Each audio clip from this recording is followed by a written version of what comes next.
Welcome to Ultimate Autographs.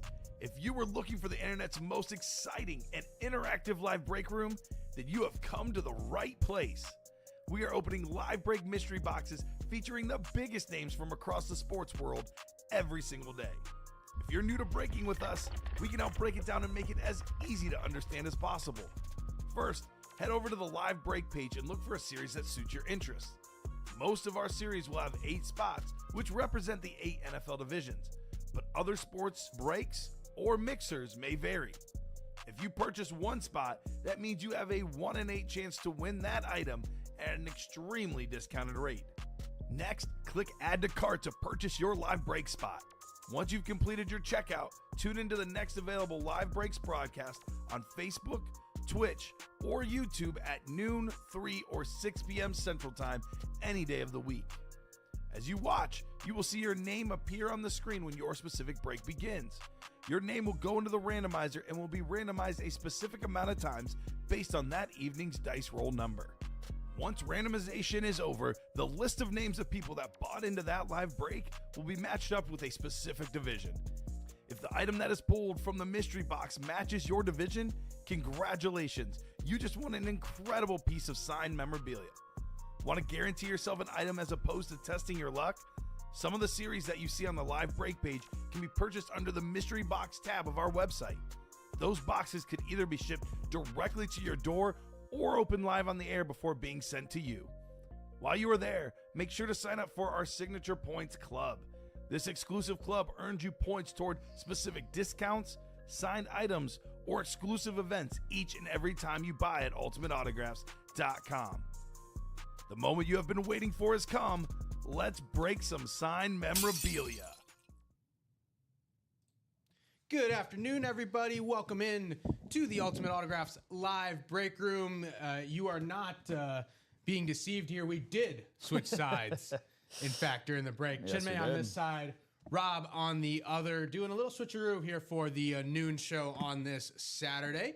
Hope you all had a nice break while we had a nice break in between the 9 a.m. and noon show. And this was pulled in the early morning. The Jahmyr Gibbs authentic helmet from our Weekend Warrior series, which is going to be going on this whole weekend. And if it does not close out by this weekend, it will carry over to next weekend. So you will not have an opportunity at this series during the week. It is a weekend exclusive series. Still 28 boxes left in that series. Gibbs was the only headliner that was pulled. So still 28 boxes. So pretty much a brand new series there. 17 headliners left. Jahmyr Gibbs here on the authentic, the only headliner that has been pulled so far. We will go with a little top to bottom rundown here to get things started. But before that, let's go ahead and get our dice roll set up for this show. We had 10 on the dice last time around. Any predictions, Rob? Double digits last time. Let's run it back, man. Let's go with some double hockey sticks today. We got some hockey in that Weekend Warrior series, so let's go with 11. All right. I'm going to go with 8, as I always do. A lot of people like the number 8 here, man. It's 5. 5 is not going to work. We need 6 or higher. It is 8. 8 is the number on that dice roll for this show. Get that changed up. As far as the Chase Wheelspin goes, we did have a Weekend Warrior break in the last show. This is a weekend exclusive series. Yep. So I'm going to keep the Chase, the Weekend Warrior series. Got to. Get into that series. The price point is very comparable to your typical practice squad price point, maybe a little bit over. But the reason for that is because the headliners in this series are at the level of your 1 in 4 mixer or your diamond level or your specialty level series. I mean, we got 2 speed flexes sitting there with Jonathan Taylor and Justin Jefferson, the best running back in the league, arguably the best receiver in the league. Mm-hmm. That's pretty much it right there. For $65 to get one of those speed flexes, can't do much better than that. So we're gonna keep the wheel spin, or we're gonna keep the Chase as the Weekend Warrior here. Let's go into that series, because it's still pretty much a brand new series. We got the JT and the Justin Jefferson speed flexes up top, as you see. Obviously, the Jahmyr Gibbs authentic that was pulled in the morning show. It's sitting right here in front of me. You got the hockey masks. The goalie masks are back with Connor Hellebuck and Ilya Sorokin on the goalie masks. And you also got some other hockey memorabilia here. The Tyler Seguin jersey is available as well. And Jordan Binnington in the secondary headliners, that's going to be either a goalie mask or a jersey. We don't know which yet in the secondary headliners. Ben Mitchell hopping in saying, are you doing live break number 5 for the full-size mystery box? Let's take a look, Ben. Live break number 5. So I only see the single box on the All Pro, but no one's bought into that. So, and I'm seeing a single on the diamond. So I'm guessing you're referring to the diamond because you are probably bought into that, but I still see 7 spots remaining. So once those 7 spots get filled, that is when that break will happen, if you are indeed referring to this diamond break. Rob, you mind checking to see what break Ben is in? It has to be the diamond one because no one is in that All-Pro break number 5. Yeah, what's going on, Mr. Mitchell? Yeah, he is in that single box break. His first entry in the UA. Okay, all right, into that single for the diamond. So still 7 spots to go in that fair catch diamond. So Ben, 5. how this works is once the 8 spots are broken, all the breaks that are currently live on the page have 8 spots in them. So once we fill the 8 spots, the break will happen. Now, you've already bought in, so your spot is secure whenever that break does happen. Correct. You'll be in there. So we don't know when it'll happen because there are still 7 spots to go. But when it does happen, your spot is secure in that break. Yeah, and even if it doesn't happen over the course of this show, Ben, of course, it is just going to carry over into the next one. It'll just carry over. But again, the great thing about our break room. Great thing about our break room, no matter what, again, we are on 7 days a week, YouTube, Facebook, and Twitch. We have a lot of outlets, a lot of platforms for people to come watch us on. And even if you aren't watching us, our break room is always live 24/7 to buy spots into. So these break rooms are always ever changing. They're always rotating very, very quickly. We've seen some shows, Chimmy, depending on the amount of veracity and eyeballs that are on them. We see some series get cut in half. We've seen some series actually all go throughout an entire show. So this is definitely one of the more popular break rooms, Ben, that you'll see around. Yeah, we'll jump into that Diamond series real quick. So most of the photoed headliners are gone. So not a lot of photoed headliners left, but Edger and James still available, and Baker Mayfield, that speed flex on a guy that could potentially be the 2025 NFL MVP. He's in the conversation. Baker Mayfield on that speed flex is available in the photoed headliners, and Javonte Williams in the secondary headliners. I believe Javonte Williams will be on a Cowboys helmet, but could also be on a Broncos helmet for the running back there, who is currently in Dallas, but spent the early part of his career with Denver. That's the diamonds. So that's the diamond single, but if you want to hop into the double, you can do so as well. The double is, I believe, 4 spots to go. Yep. For the diamond. I was touching on the Weekend Warrior series here. We can look into some of the other memorabilia there. We talked about the speed flexes. We talked about the hockey masks and the jerseys. How about Derrick Henry and Baker Mayfield on the authentics as well? We got the Jahmyr Gibbs authentic, but Baker Mayfield and Derrick Henry on the those look like the Raves, the Rave authentics. And how about the basketballs? Yes, sir. We pulled a Kobe White basketball earlier.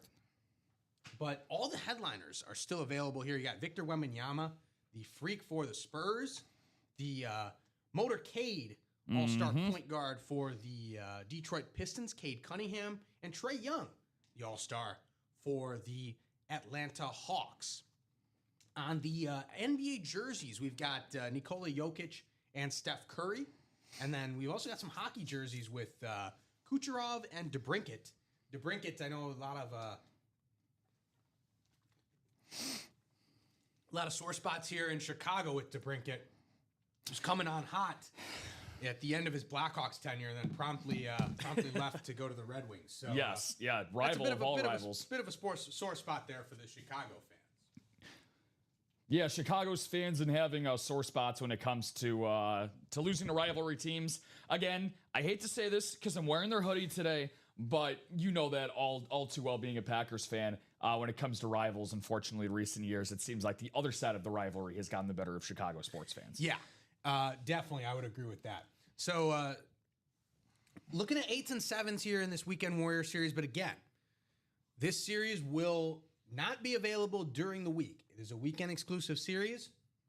Great price point for you guys. You know, Speedflex for $65. I mean, that's you're like 7xing, 10xing your value right there with the Speedflex. Even more than that on Justin Jefferson and Jonathan Taylor. I mean, the Speedflex alone, with no autographs, nothing, is going to be like $300, $400.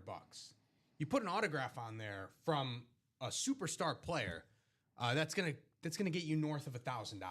Yeah, and you can win these again for a fraction of the cost, $65 for that spot in the single for the Weekend Warriors. That single, I believe, is 5 to go, so more movement there than in the double. But double ups are your friend in this series.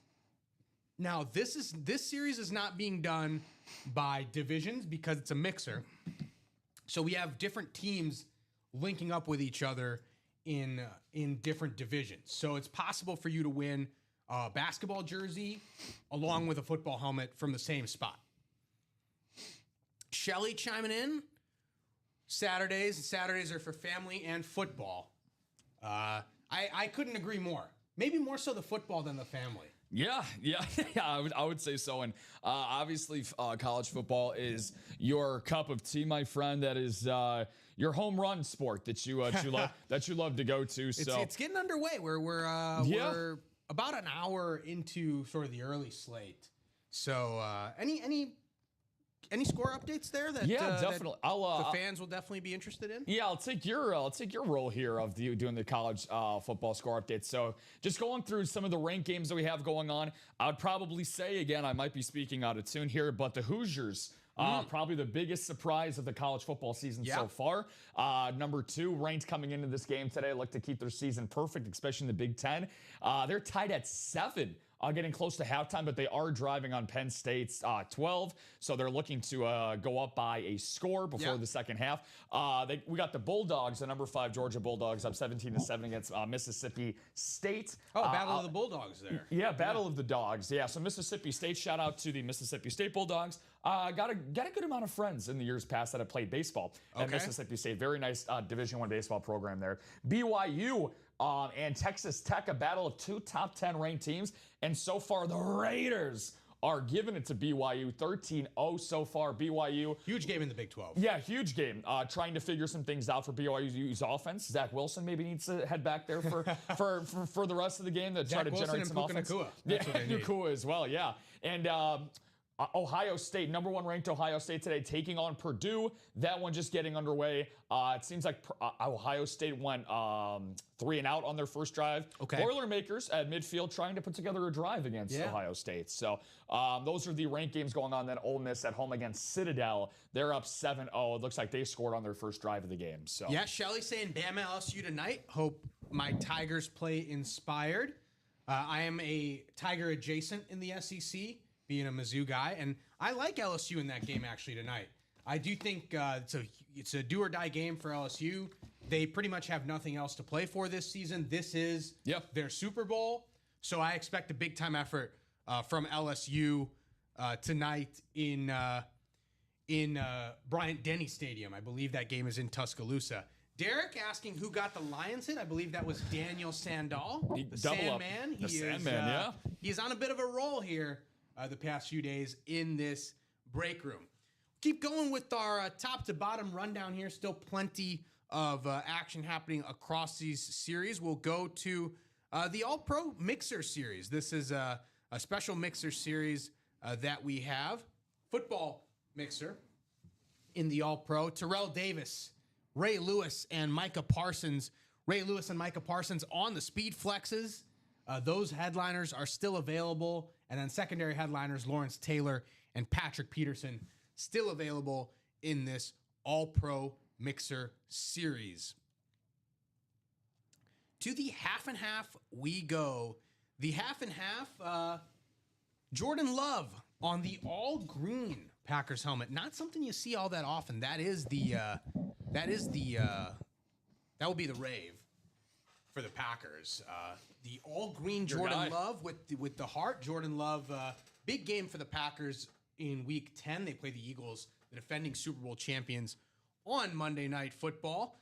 Derek is saying he has trade offers for this Jahmyr Gibbs helmet. Oh, okay. It's gonna take a lot, I would think. Some would say a lion's ransom. Okay, yeah, potentially. If Daniel's in the chat and you guys want to work something out, happy to connect you guys through the chat. And again, if anyone else has any other trades or on offer, feel free to let people know in the chat. Continuing with this half and half authentics, George Kittle also available on that 49ers gold authentic. We've seen George Kittle a lot on that gold authentic for the 49ers, one of the best tight ends, if not the best tight end in the league. Missed some time with a hamstring injury earlier in the season, but now back healthy for the 49ers. A nice boost for San Francisco. They are actually they were doing just fine, even with all the injuries. And now all of a sudden getting some players healthy. Brandon Ayuk should come back soon as well. So, they're getting healthy at the right time, making that playoff push. And Calvin Johnson on the Speed Flex is the last photoed headliner available in this half and half series. Rondé Barber, Warren Moon, the secondary headliners still available. Continuing on with what we've got going on here in the break room for this noon show. The jerseys, we've actually done a decent amount of jerseys, we were at 14 boxes with 7 headliners. We are now down to 9 boxes, but the good news is we still got 5 headliners. And of the 5 headliners, sort of the Mount Rushmore, those first 4 guys, all still available. Dan Marino still available. Deion Sanders, primetime, still available. Emmitt Smith still available. Joe Montana still available. If you watched 80s and 90s football, that's the Mount Rushmore right there. Easily. So all 4 of those guys still available, and Aaron Donald still available in the jerseys. Shelly asking, is Barry still available in the All-Pro? He is not. Barry Sanders is not available in the All-Pro. Terrell Davis, Ray Lewis, Micah Parsons, Lawrence Taylor, and Patrick Peterson, the only ones still available. We've also got the minis, jerseys and minis, the staple series here in the break room. Surprised we haven't done a mini break. There's usually a lot of action here in the minis. Only 4 headliners left in the 12 boxes. Sean Alexander, Adrian Peterson, Ray Lewis, and Ty Law available on the minis. So where do you guys want to go first? You got the Weekend Warrior series. That's a specialty series for the weekend. Best headliner ratio, most boxes available as well. So that's where I would say we should head to. Obviously, the headliners and the jerseys are very high caliber with Dan Marino, Deion Sanders, Emmitt Smith, and Joe Montana. So would not be surprised to see a lot of action in the jersey area. But where do you guys want to go to next? And we talked about Bama and LSU, and LSU undergoing a coaching search. They'll probably have to have a new athletic director as well. Yeah. Seems like a lot of voices are part of that coaching search, including the governor of Louisiana for some reason. Your thoughts on the LSU job and where you would rank the LSU job in the current coaching landscape with Penn State, Florida, Auburn, Arkansas also opening up, and I guess technically UCLA is open as well. I still think that it's obviously one of the most premier jobs in all of college football. Obviously being able to have just the budget overall with that LSU has at their disposal in terms of their recruitment budget, in terms of their just namesake for the Tigers and how successful of a program they have been. I think that namesake definitely carries a lot when it comes to recruiting programs. Now, at the same time, with a big name program comes with big responsibilities, right? And you have to keep that lineage going. So I think that they're still going to go big game hunting for available either coaches that are going to be available after this upcoming season, or they're going to be looking for, I would say that prominent assistant coaches on opposing top teams. But at the same time, I don't think they're going to have somebody from within fill that position at LSU. I think that just for their program and for the fans as well, for the Tigers, I think that they're going to have to go big game hunting. So I would say that it's still one of the more premier jobs in all of Division I college football. Yeah, I absolutely agree with you. And I think, they have the recruiting base is really great because basically any top recruit in the state of Louisiana, they want to play at LSU. Yeah. And there's really no other competition. So they get everybody out of New Orleans. They get everyone out of the surrounding area. Obviously, great recruiting base in Texas, Florida as well, most of the South. Shelley saying governor should stick to governing. Premier job equals Lane Kiffin. That's an interesting one because Lane Kiffin, Lane has done very well at Ole Miss. And I don't know how LSU fans, clearly Shelley's different. I don't know how LSU fans will feel about hiring a successful Ole Miss coach. That's a pretty heated rivalry. I would say so. So that'll be interesting. Lane also was at Alabama for a long time. Yeah. So that'll be one name that I think is worth watching for the LSU job. Because I think they want to have like somebody who has been part of the LSU culture before. Joe Brady. The Bills' offensive coordinator. Wow. Okay. Yeah. I think he was the I believe he was the quarterbacks coach and the pass game coordinator when Joe Burrow won the national title with LSU. Okay. So he has national championship ties to LSU, and I think they do want to have somebody who is their own, somebody who understands sort of the LSU culture. After Brian Kelly just wasn't really a cultural fit for LSU. Okay. But yeah, no, I think it's a great choice. Joe Brady would be because it's going to be tough for big game hunting. Yeah, it's going to be tough because all the coaches that you would want are at big time jobs already. Yeah, and then you've also got Penn State and Florida competing for those same names. Well, so how would you feel about a transition though for Joe Brady going from the pros back to the collegiate level and having those level of connections for recruiting?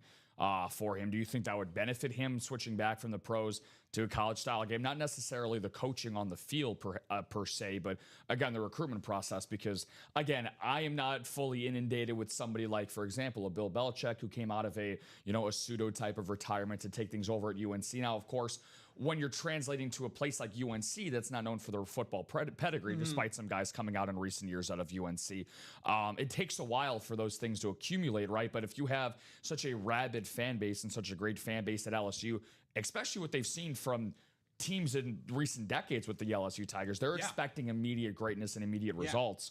So do you think that he would want to put himself in that level of expectation and fire right away? So he's obviously gonna get consideration for NFL jobs as well. Yeah, right? Of course. So that's the big kind of gamble for him.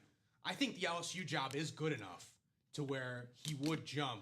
Like if he doesn't get an NFL job and LSU comes calling, I do think he would make that jump because recruiting at LSU is very easy. You pretty much have every top recruit in Louisiana that you want, you got. Got them locked up. It's a very easy sell for that. So in terms of recruiting, not a huge hurdle. Yeah. For Joe Brady, but yeah, definitely a transition, tough thing to think about. Speaking of a guy who Joe Brady did coach, Justin Jefferson on the Speed Flex. Yes, sir. Sort of the headliner in that Weekend Warriors series, still available. We said only 2 boxes have been pulled in that Weekend Warriors series, and one of them was this Jahmyr Gibbs Authentic. That is the only headliner that has been pulled. We also had the Kobe White basketball that was pulled. Speaking of Bill Belichick coaching the Tar Heels, the former Tar Heel in Kobe White. Yeah. So, Amanda Keel, shout out to Amanda. I actually didn't tell you my Amanda Keel story from yesterday. I was alluding to it at the early morning show. And Amanda, she was on the tip of the tongue. The words just didn't fall out of the mouth. But for Amanda, though, so yesterday, She ended up asking for the Specialty All-Pro Series. She came in, and she's a great regular. We've had Amanda now for probably close to a month or so. Yep. And, you know, she's won a lot. Very active. She's won a lot, but that's how you win a lot, is by being very active, right? So she comes in with a simple question. Do you have Gronk in the All-Pro Specialty Series? Which at the time we did. Now, again, keep in mind, not only was Rob Gronkowski in that series, but we still have Ray Lewis and Micah Parsons all on speed flexes for a $65 buy-in value, right? $130 for the double. So she asked, and then I was on the host side, so I was kind of going back and forth. Didn't know if she bought in or not, but the break ended up coming up as a double box break. Couple moments later, and she bought one spot in there, and of course she ends up getting the AFC East spot, first box that we ended up pulling out. And at the time in the All Pro Series, we're down to 10 right now. I think we were in the low 20s. We had like 21, 22 boxes, and of course, lo and behold, she gets the AFC spot. First box ends up being the Rob Gronkowski that she ends up pulling out. So just answered her own question. Just insane, man. Just an insane amount of like awesome luck. And you know, I love telling. That's the thing in the break room, right? You make your own luck. Yeah. You buy in the spot, you manifest something, and that's how it comes to be. So again, full slate of headliners. Really, I understand. You know, there's the headliners in some of these other series, not quite there, but full slate of headliners in that Weekend Warriors series, and in the jerseys, only 5 headliners. But those top 4, the Mount Rushmore of 80s and 90s football is still there with Dan Marino, Deion Primetime, Sanders, Emmitt Smith, and Joe Montana in those jerseys. So jerseys and Weekend Warriors, we should be attacking those series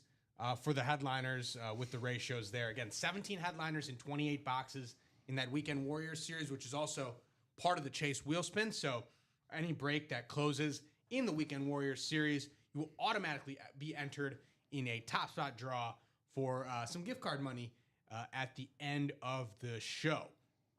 Jerseys, only 9 boxes left for those 5 headliners. So you run through all 9 of these jersey breaks. We're going to see all these headliners come out, and you're going to have a great chance to land one of those headliners given the ratios in that jersey series. So where are we going to next?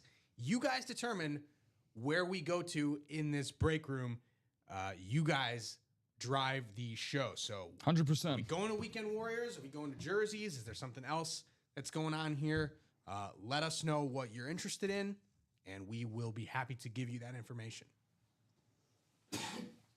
Got 2 spots, of course, from Michelle Moore here in the double that we got available for the Weekend Warrior series. So again, I had it going on when I was in the host chair this morning for the 9 a.m. We're going to keep rocking it with the Chase Wheel Spin. We're lucky enough to get 2 Chase Wheel Spin spots in the morning show. We're looking to run that back again, Shinmei. So right now that is down to 5 in the Weekend Warriors. So personally, if I was somebody going through the room for the first time, 5 spots in the double. Yeah, this is the series that I would like to get into.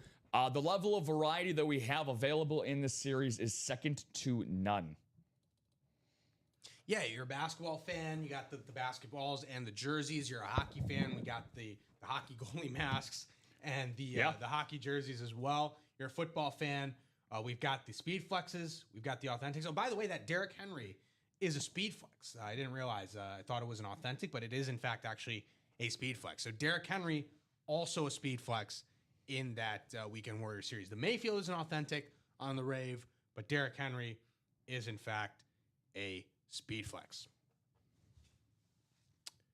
So where are we going to start off this noon show? Got some more orders flooding in here with Michael Arias popping in. He got into that double for the Weekend Warrior. Thank you very much, Michael, as well as a spot in the jersey. So Michael, another who's becoming a longtime regular with us. So Michael, always good to see you. Yeah, we are also 3 to go in that diamond double. Yep. So that diamond series again, Edgerrin James, the Baker Mayfield speed flex, Javonte Williams available in the secondary headliners in the diamonds. That diamond double is still 3 to go, or is 3 to go, I should say, for anyone interested in the diamonds. But yeah, jerseys 5 to go, Weekend Warrior double 4 to go, Weekend Warrior single 5 to go. Those are definitely the breaks that I would jump into if I were playing.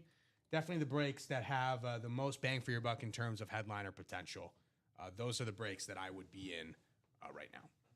Yeah, especially where the fire is hot, right? I mean, like right on cue. You talked about the diamond double, and especially this weekend Warrior double at this rate. So Alfredo Lisciato, again, another great regular. Alfredo, very calculated man. If you wherever Alfredo buys into his spot, from what I've noticed from his playing style, he knows where the hot breaks are moving to. He knows where all the good breaks are to play in. So if you see Alfredo Lisciato mentioned into a certain series, you know that it's going to be a good series that's coming up. Might want to tail that. Yeah, yeah. In terms of using that terminology, 100%. This one you want to tail and get behind. So that is now being brought down to 3. So 3 in the diamond, 3 in the weekend Warriors. So let's start off with 4 breaks. Or 4 boxes, I should say, and 2 breaks to start off the day. Okay. So why not get that going? Again, still, if you want to dip your toes into something a little bit lighter in the pocketbooks, we got 5 spots still left available in the jerseys and the 5 spots in the multi-sport mixer for the weekend Warrior. So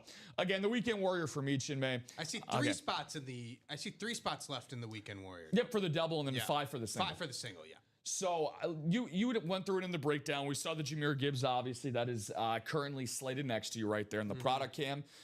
Just awesome stuff in here, man, top to bottom. We got NHL requested quite a bit.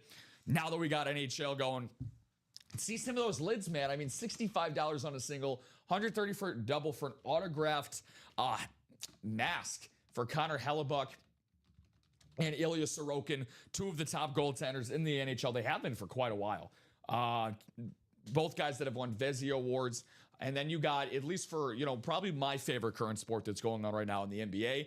Again, we have 3 different types of basketballs that are in this series that we have as headliners. We already saw the Kobe White as a hidden gem. But Victor Wembanyama, now you want to talk about a guy who's probably in the basketball landscape, his value is going to be worth more than anybody else's. His card, by the way, in the NBA is now the most collected card right now than any even more than LeBron James. It is the most sought after memorabilia item currently in the NBA, and we got him on either a $65 or $130 price point. Chinmay, absolutely, so yeah, I he's the guy to go after.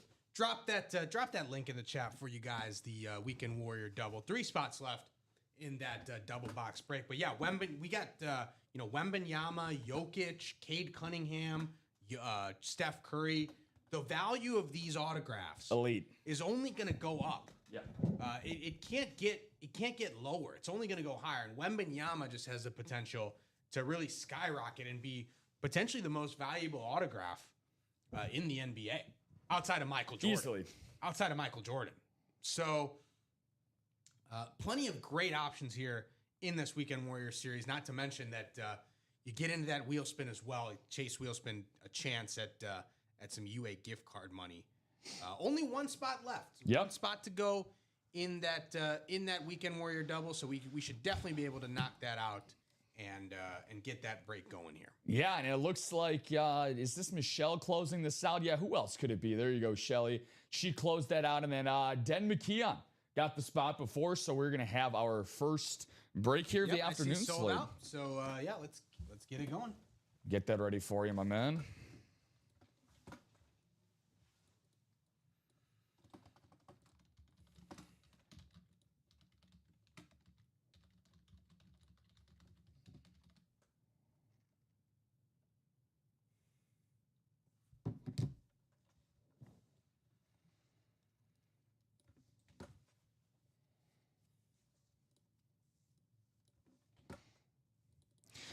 For those that are commenting in the chat right now, what are you guys looking to get out of this series? For those that are playing in this, what are you guys feeling? Any of the headliners that Chinmay and I happen to mention? Something a little different? Obviously, football being our #1 staple here at Ultimate Autographs.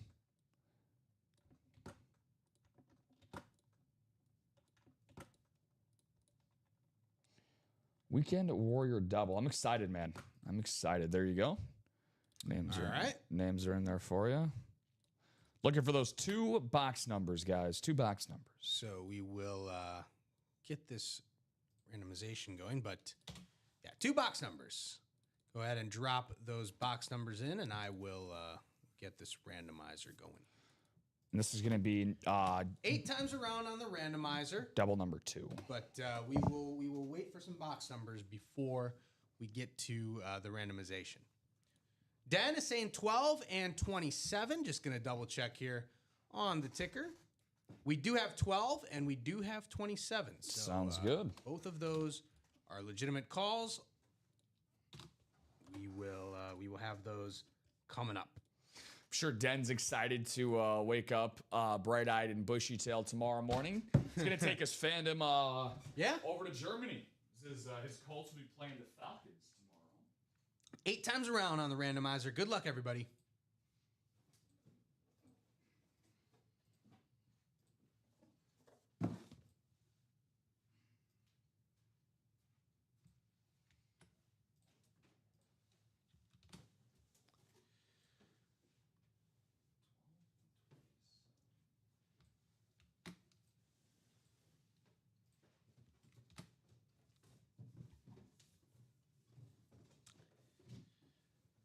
Get our divisions here. So any Vikings, Cavaliers, or Golden Knights hit, it'll be Amanda Keel. It'll be going to you. If it's a Colts, Stars, Magic, or Preds hit, it'll be going to Den, our box caller. If it's a Ravens, Islanders, or Miami Heat hit, it'll be going to Michael Arias. Robin Patton is in the Warriors, Red Wings, Jags, and Browns spot.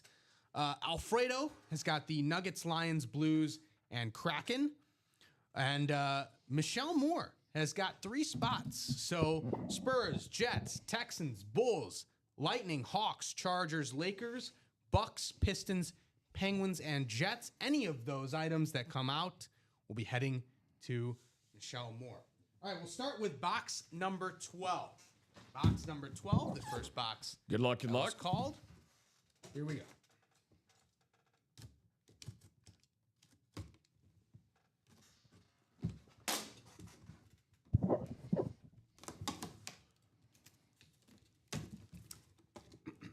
What do we got? It's not a helmet, but it is a basketball. Let's go. We'll see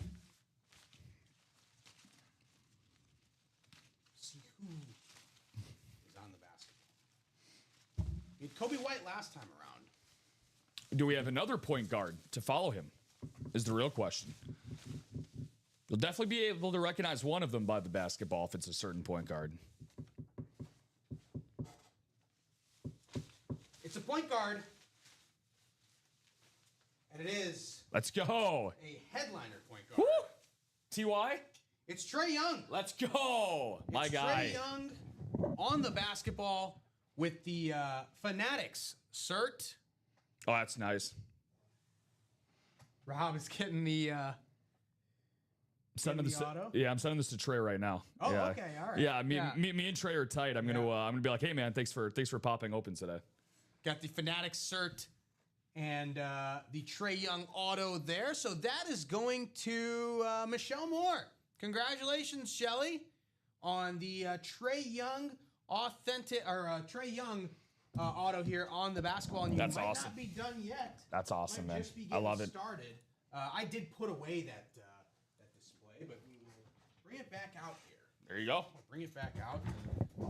Put that here. A very, very worthy headliner hit. A double machine for Trae Young. Great start. Awesome start with the headliner hit. Certainly can't complain. Trae Young being a guy who has seen a lot of individual success in his NBA career, a career 25 point per game average, nearly a double-double for his career, 25 and 9.8 career assists, a 4-time All-Star. He's been a 2-time assist leader, an All-NBA caliber player. Just an awesome, awesome career for Trae Young so far. He's been an All-Star in each of the past 2 seasons. He led the NBA last year with almost 12 assists per game. Really remarkable stuff. An assist machine, and we will keep Trae Young out here. But we still got another box. Congratulations to you, Shell. Box 27. Box 27.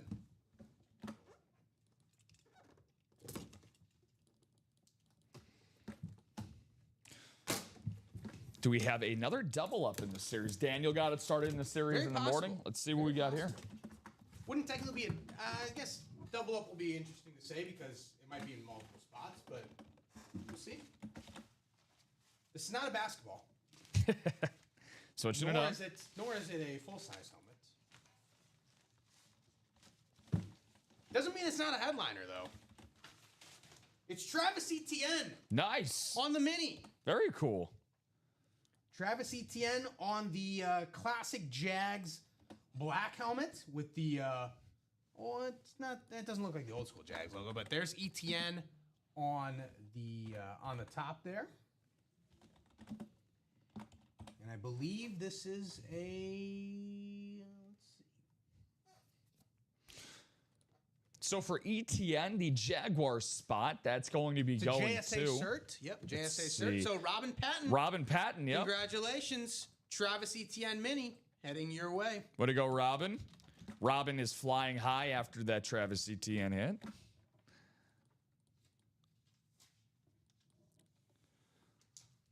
Love to see multiple winners in a break. Spread the love. Yeah, Shelly said, cool. I didn't know much about him. Yeah, he's a guy where, Shelly, he's a memorabilia item that I would like to keep around if I were you for quite a while. Just because Trey is on the trajectory right now. If he continues to do this for about another 4 or 5 seasons, he's putting together a Hall of Fame level career from a number standpoint. Yeah, for sure. If you look up in, NBA history books, how many career point guards have 25 points and 10 assists basically for the career? That is a very, very minute and rare list. He might be one of the few to ever actually do that for 25 and 10. So very, very rare list to be on in general, whether it's for a double-double average for their career. So definitely hold on to that one. We'll put Etienne away. We'll feature Trey Young here. He was from this show. See, that's how good of a hit he is. We're keeping him in the product cam. Yeah. So let's keep it rolling with these Weekend Warrior doubles. That's the break to be in. That's the break to get your name in the wheel spin, as well as win these headliner items. It was only a matter of time before the headliners were coming out. Yep. We had 17 and 28. We're now down to 15 and 26. So we're still above 50%. Things you love to see, my friend. Yeah, and Josh Nix, he got some new guy success this morning when he played in his first jersey break, and he pulled out a Charlie Joyner as a hidden gem. He's like, you know what? I'm going headliner hunting, and he just got himself a spot in the jersey series once again. That is now down to 4. Yeah, we should definitely knock out this jersey series with the 4 headliners that are still available. At the top, 5 total headliners available, by the way. Aaron Donald also a headliner in that jersey, a photoed headliner in that jersey series. But the Mount Rushmore is still there with Dan Marino, Deion Sanders, Emmitt Smith, and Joe Montana. We should knock out this jersey series by the end of this day for sure. But even by the end of this show, I mean, we should be running through this jersey series in this noon show.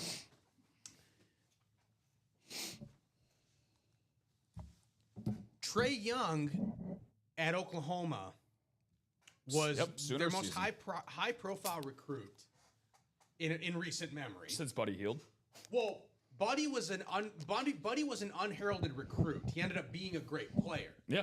Right, but he wasn't like Blake Griffin was a star recruit. Oh yeah. Trey Young was a star recruit. And obviously, had a phenomenal one season that he had at Oklahoma. With the Hawks, they've been to the Eastern Conference Finals, haven't really built on that. But as we talked about in the last show, that's not all Trey Young's fault. Yeah. He's putting up phenomenal numbers. The Hawks just haven't surrounded him with the appropriate personnel. 100%. Even from a head coaching standpoint, I love Quinn Snyder. I'm a big Quinn Snyder guy, Missouri fan. But Quinn Snyder got there a little bit later than they started out with. I believe they started out with. It was Nate McMillan. No, but there was a coach before that. There was Budenholzer. Because Budenholzer was the one. It was Lloyd Pierce. It was Budenholzer, I think, in Trey's rookie year. But then Lloyd Pierce. And then Nate McMillan. And then Nate McMillan. Nate McMillan on the interim. Yeah. That ended up becoming permanent because the players loved him so much. Yeah. And then, McMillan was also fired. And then Quinn Snyder gets the job. We'll see if they can do anything defensively. But, they had the failed DeJounte Murray trade. They haven't been able to quite find the right fit. With John Collins being traded, maybe Porzingis they believe can be that guy. Well, they haven't really had the best big men. Jalen Johnson has been really good. That's who I'm super high on. They obviously have a lot of hope for Risache, the number 1 pick from a few years ago. So they obviously have a lot of hope for some of these players. But the Hawks need to figure it out. Otherwise, Trae Young is going to be wanting out. Yeah, it's a shame. Risache last year, probably the least hyped, least talked about first overall pick. Which made sense as to why the Hawks won the lottery. Yeah, of course. With the year from the 11th spot. Now imagine a guy like Cooper Flagg being inserted in that, paired in alongside Jalen Johnson, and of course they acquired Porzingis this past offseason. But they've drafted quietly very, very well. They just haven't had any top tier Trae Young level type talent to go alongside him. And again, Atlanta. All due respect, I've visited Atlanta multiple times. Shout out to the ATL. I love Atlanta. Huge college city. I really like Atlanta in general. It's a very nice city in general, but it is not a popular recruiting place for free agents. Yeah, it just hasn't been. Yeah. It just hasn't been. So, but they've done a good job of revamping, bringing in some key role players. I don't want to say that they emptied the truck or backed up the truck for Nickeil Alexander-Walker, but he's a really nice 3-and-D wing that they brought in. Luke Kennard is a 3-point specialist that they got off the bench. Onyeka Okongwu, who they drafted back during that COVID season, a guy that I had projected to go as the best center in that draft instead of James Wiseman. I think he was the 5th overall pick, 6th overall pick? He was the 6th overall pick. Like yeah, Wiseman went 2, and then Okongwu went 6, and Mobley was the year before, I should say. My apologies. Or the year after, my apologies, but in the 21 draft. But yeah, for the Hawks, they're supposed to be one of those up-and-coming teams. A lot of people have them as a top 5 projected seed in this very hurt Eastern Conference that we got coming up this year. And Trae Young, look, there's a lot of things you could say about Trae Young, but he's been maliciously misaligned for whatever you hear about him on or off the court. I mean, the guy actually did a sit-down interview on his podcast before the year even started because of some fallacies that I think Patrick Beverley threw alongside of him about quote-unquote not winning anything. Trae Young is one of the best offensive engines in the sport today. For sure. Just look at the talent. No offense. Again, Again, trying to be the mayor of fair here. The level of talent that he had last year with a hurt Jalen Johnson missing over half the season. Right. And he still pumped out almost 12 assists a night. And still scoring 20-plus points a game. You don't have to sell me. Yeah, I'm a big Trae Young guy. I'm a big Trae Young believer. For those that don't understand how great Trae Young is, and I like the Oklahoma comparison. And again, Blake Griffin, Buddy Hield, the Bahama Mamba, and Buddy Hield, who's carved himself a nice rollout in Golden State. So, very, very popular. Very, very high and I would say, Trae Young. Trae Young, not to diminish Trae Young at all. But, we still got, if you're an NBA fan, we still got Wembanyama in this Weekend Warriors series on the basketball. We still got Cade Cunningham on the basketball. We still got the Jokic and Steph Curry jerseys. So plenty of action still among the headliners if you are a Hoops fan. 15 headliners available in 26 boxes that we have done let's just, in this series. Let's just stay on the topic before as much as we have, because we got guys like Steph Curry, Cade Cunningham in this conversation. Where would you have, how many point guards would you actually have over Trae Young in the NBA right now? Because for me, he's a top 10 guy. There are some obvious ones, but would you say that he's a top 10 point guard in the NBA? Yeah, I think so when you start going down the list. Yeah, I would say so. Point guard is a very deep position, obviously, in the NBA. Deepest it's ever been. So it's very tough to say, this guy is consistently a top 10 point guard. But I think I would say so. I would agree with that. Trae Young is a top 10 point guard in the league for sure. You've obviously got Steph Curry. You've got the reigning Finals MVP SGA.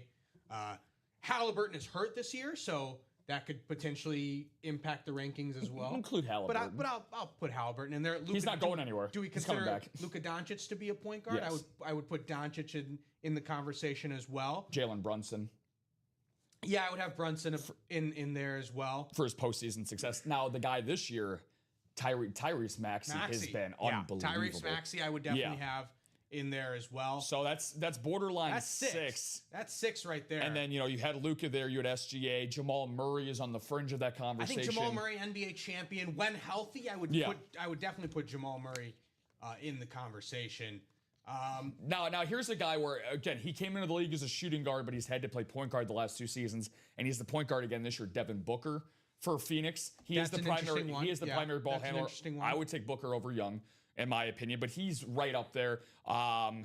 John Moran is no longer in those conversations. He is no longer in those talks. That's a touchy subject. But yeah, I mean, going through the rest of these teams, though, kind of looking around here, I think De'Aaron Fox is another one. He is. I think he's hurt. He's hurt right now, but I would put De'Aaron Fox. Fox is a scorer, but Young is a facilitator. Yeah, you know. We were at 7, right? We were at 7. I think we're at I think without a doubt Trey's a top 10 guy. Without a doubt. I think Trey's in that conversation. An interesting guy that I think is coming up right on his tail feathers there. If Hawks have tail feathers, yes, they do. They do. Last time I checked, which, by the way, guys, two to go in the jersey. Yeah, 2 spots to go in that jersey break, so we should definitely be able to knock that one out here. Why not? Let's in the next few minutes. Let's get a hidden gem Atlanta Hawks jersey. Nah, it's an NFL series, but imagine though, why not? Getting a Falcons jersey to go along with all this, along with all this Trey talk. But we're having a TED talk about Trae Young right now. But I would say Amen Thompson, who's had to be thrusted into that point guard role for Houston. Now, as an actual pure point guard, there's a lot of growing pains right now. But Houston's been hot. Houston's won 5 out of their last 6 ball games. And on top of that as well, man, he's athletically, I've never seen anybody like Amen Thompson. He's very, for his size. He's very good. It's unbelievable. A guy that was in the series, we glossed over Cade Cunningham. Was Cade Cunningham in the top 10? Oh, of course. Oh my God, how could I forget about Motorcade? Motorcade, he's a top 10 point guard. Him and Trae Young right now, I'd probably lean Cade Cunningham. Okay, because I could see Cade ascending to. I watched it last night too. I watched actually a large. I think definitely on the defensive end, Cade has an edge on Trae Young. Definitely on the defensive just end. Bigger, athletically size, bigger. Athletic. You know, and the thing is that when you put Trae, and again, this is the biggest thing. You mentioned it with Quinn Snyder, what he tries to do. And now that they have guys like Nickeil Alexander-Walker, they have Dyson Daniels, who got Defensive Player of the Year votes last year. You have really great on-ball point of attack defenders. So now you can actually have Trae on a corner shooter, and you don't have to really tax him as an on-ball defender anymore. You can have him primarily focus on what he is elite at, and that's the offensive side of the basketball. So you really don't. And again, people have said it. If you've actually watched Atlanta Hawks games, he's actually given much more effort under Quinn Snyder the last couple seasons on that side of the basketball. Yeah, no, I 100% agree. Shelly asking, is Austin Riley a shooting guard? He is not. He would be a tough guy to stop driving into the paint, though. He would be a, He's an Atlanta player, though. He is. So there's no baseball, unfortunately. We didn't get a chance to speak because the game was that evening. But what a phenomenal Game 7 of the World Series. Oh, that's right. Yeah, that's right. Why does that feel so long ago? What a crazy, because it was. What a great series. Last week. What a great series, man. But yeah, what an amazing Game 7. We've been blessed as sports fans. We got Game 7 of the NBA Finals. We had a pretty good Game 6 in the Stanley Cup Final, and we got Game 7 in the World Series. Yeah, I mean, look, an all-timer. I mean, in those extra innings, it's like, first and third, one out. The pendulum is literally swinging on every pitch. And that's what you hold for. Both franchises, really, the entire nation of the United States, the entire nation of Japan, the entire nation of Canada, were all kind of hanging in the balance with every pitch and each breath. And that's what I think it was like.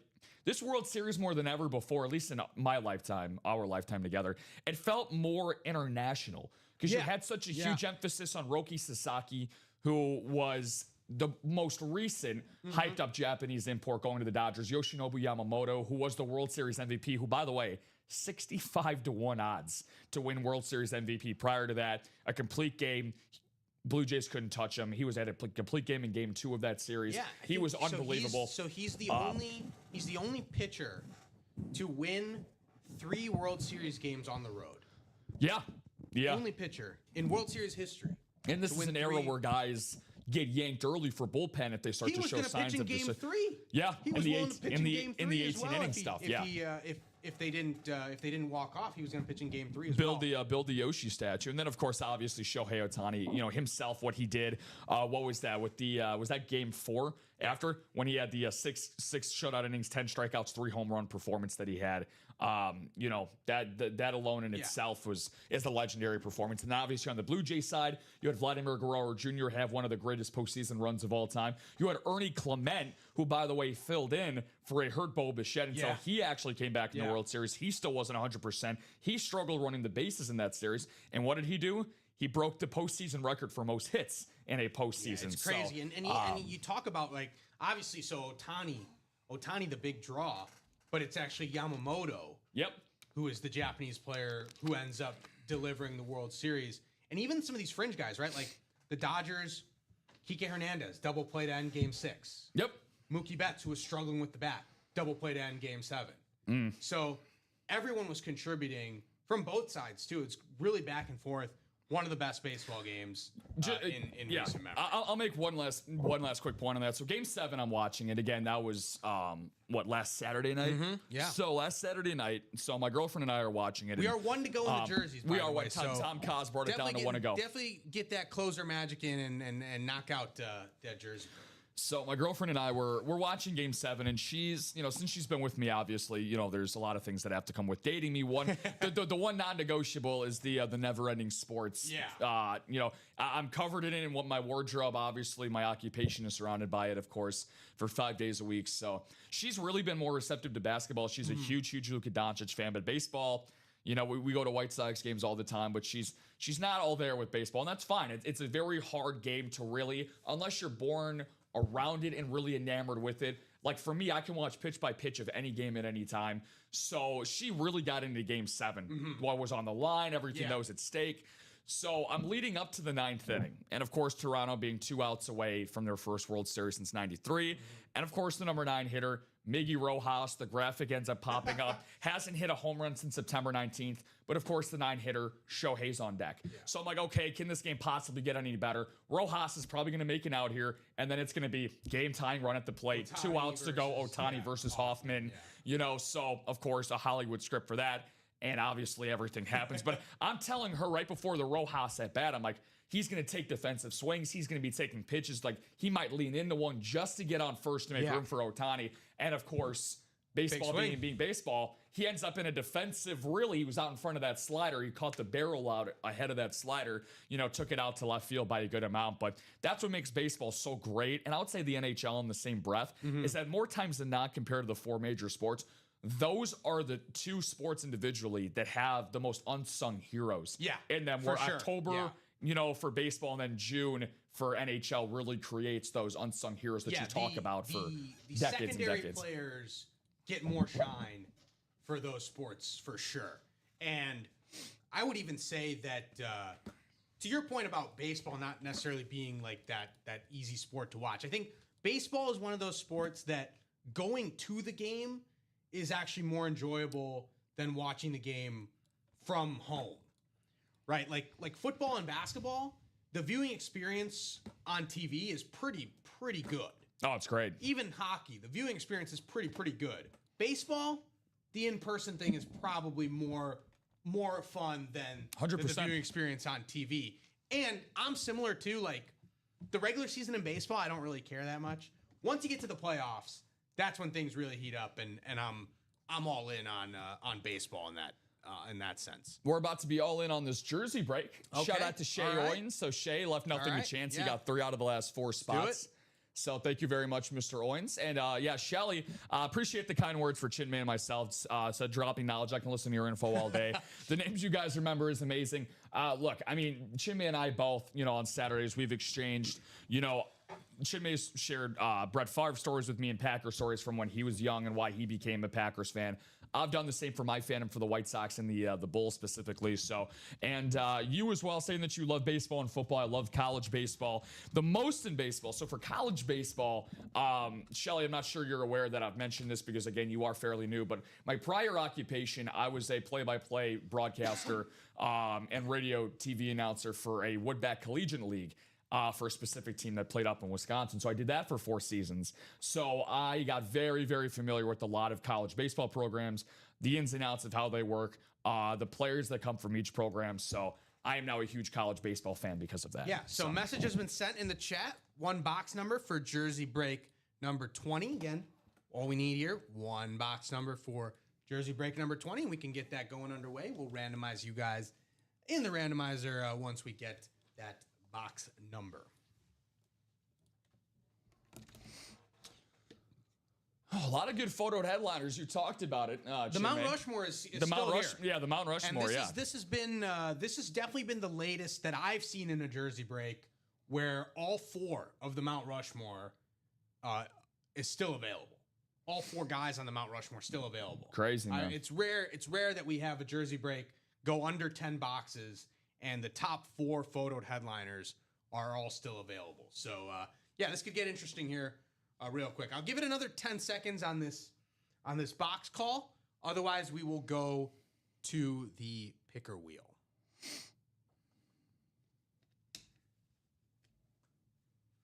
And once I go to the wheel, any number in the chat will be void.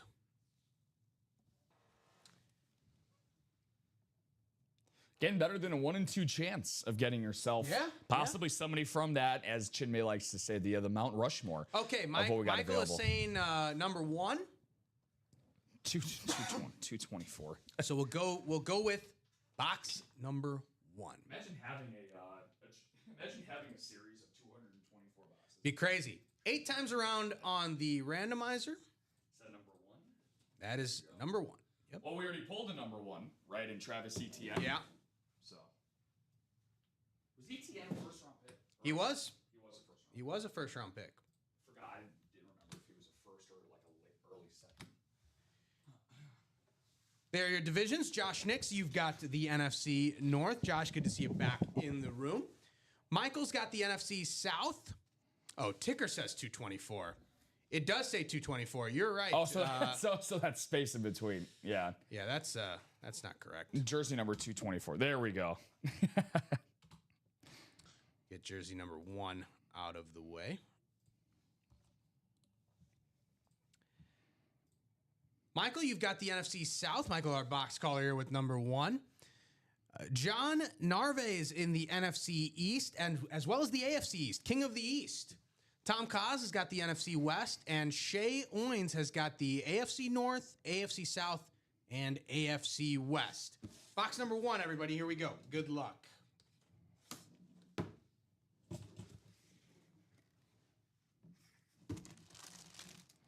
And we are intact on all the headliners.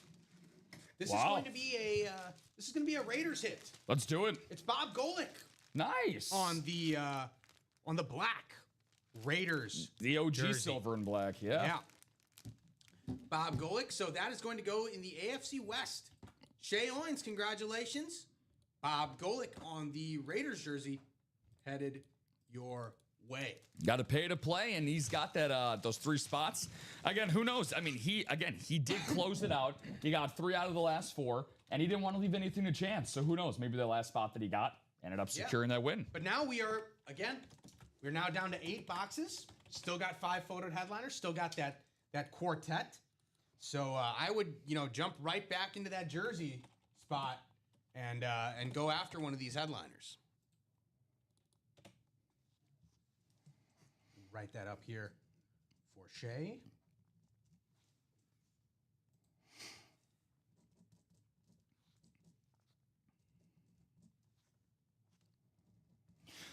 So looking at where else we currently are across the board here in these series, guys. Again, the Weekend Warrior really got to continue to push on that, just because with each passing show, each passing hour here on the weekend, less and less of a chance of you guys getting what you would like to see for the rest of this weekend. Don't want it to push back into the following weekend. A lot of stuff can happen between then and now.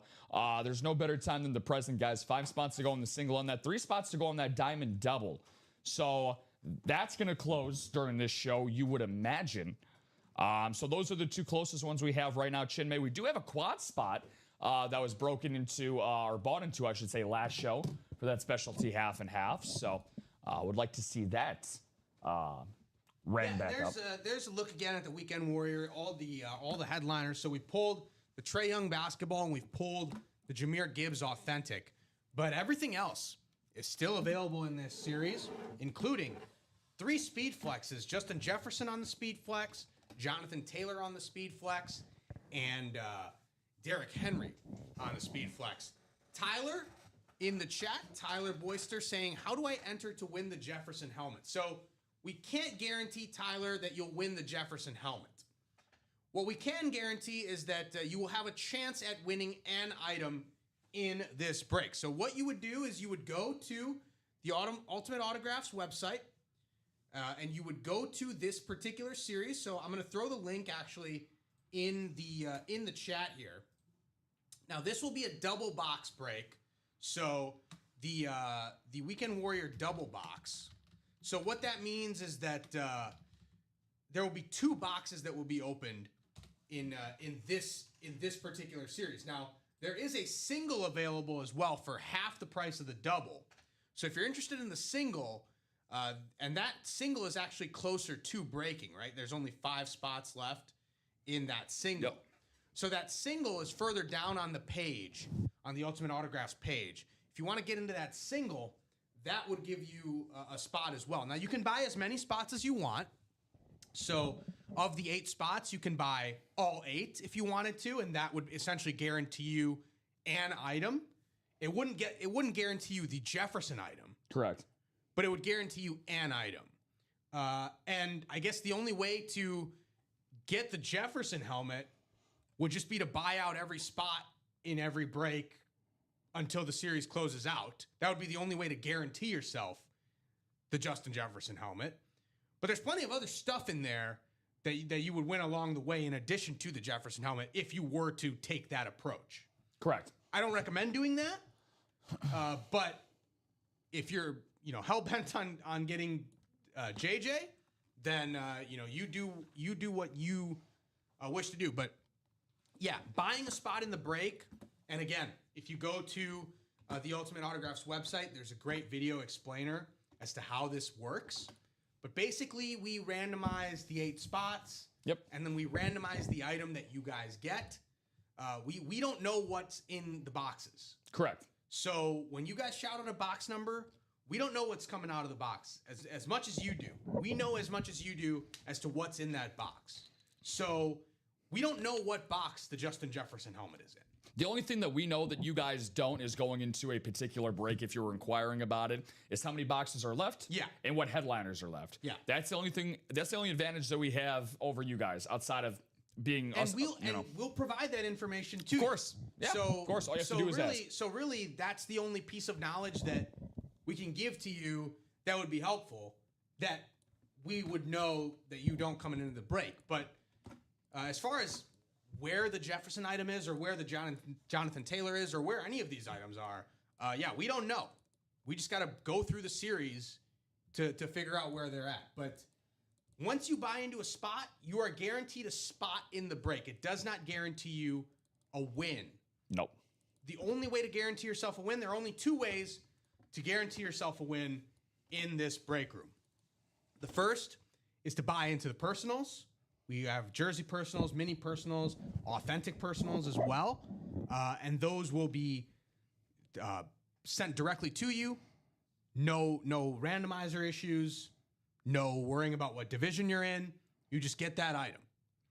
The other way to do that would be to buy all 8 spots in the break.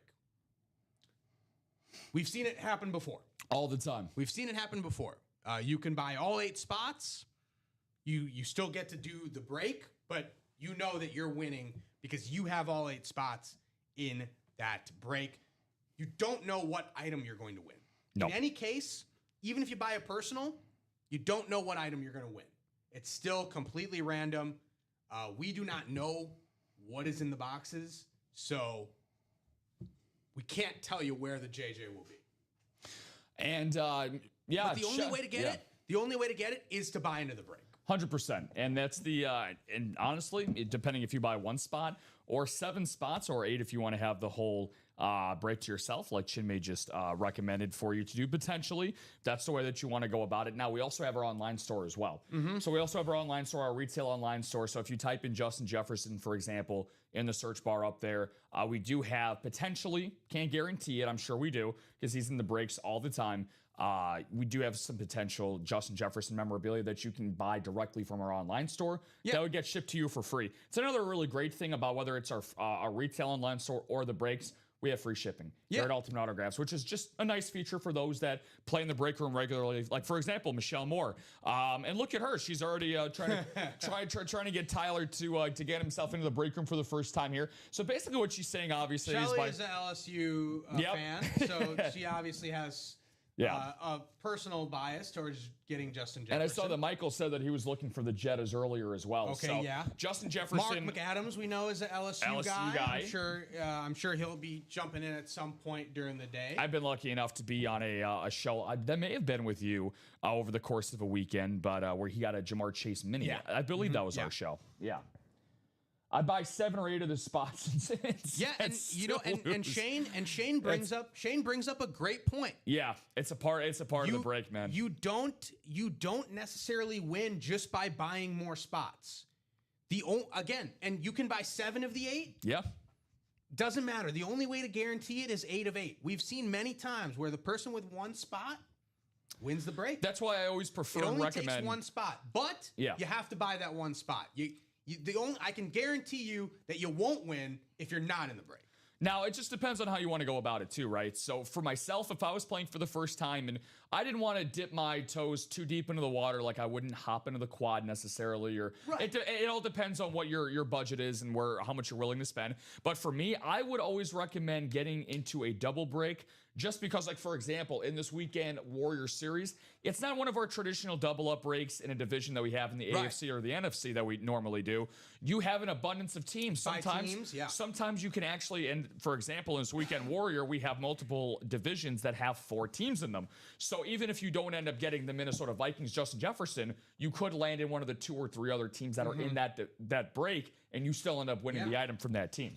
So I got a purple Jetta Speed Flex Vikings on my team, but love that Winter Warrior. Yeah, the Winter Warrior is phenomenal. Why not? Get that. I love the Winter Warrior, man. It's one of my favorites. Jump into that double. Honestly, I see one more spot. I see more one spots win. To be honest. We've seen plenty of snipers in the room. We've seen just about everything, man. I will say, though, if you're debating between 2 spots in the single or 1 spot in the double, I would always lean towards 1 spot in the double, because it's the same price, but you can only win 1 item in the single, no matter how many spots you have. It's a single box break. Yeah. In the double, you have the chance of winning multiple items, even with the 1 spot, as opposed to the single. You can only win 1 item in that single break, no matter how many spots you buy. Correct. And whenever you do that, again, like you said, there's numerous different ways that you can go about it, numerous different possibilities.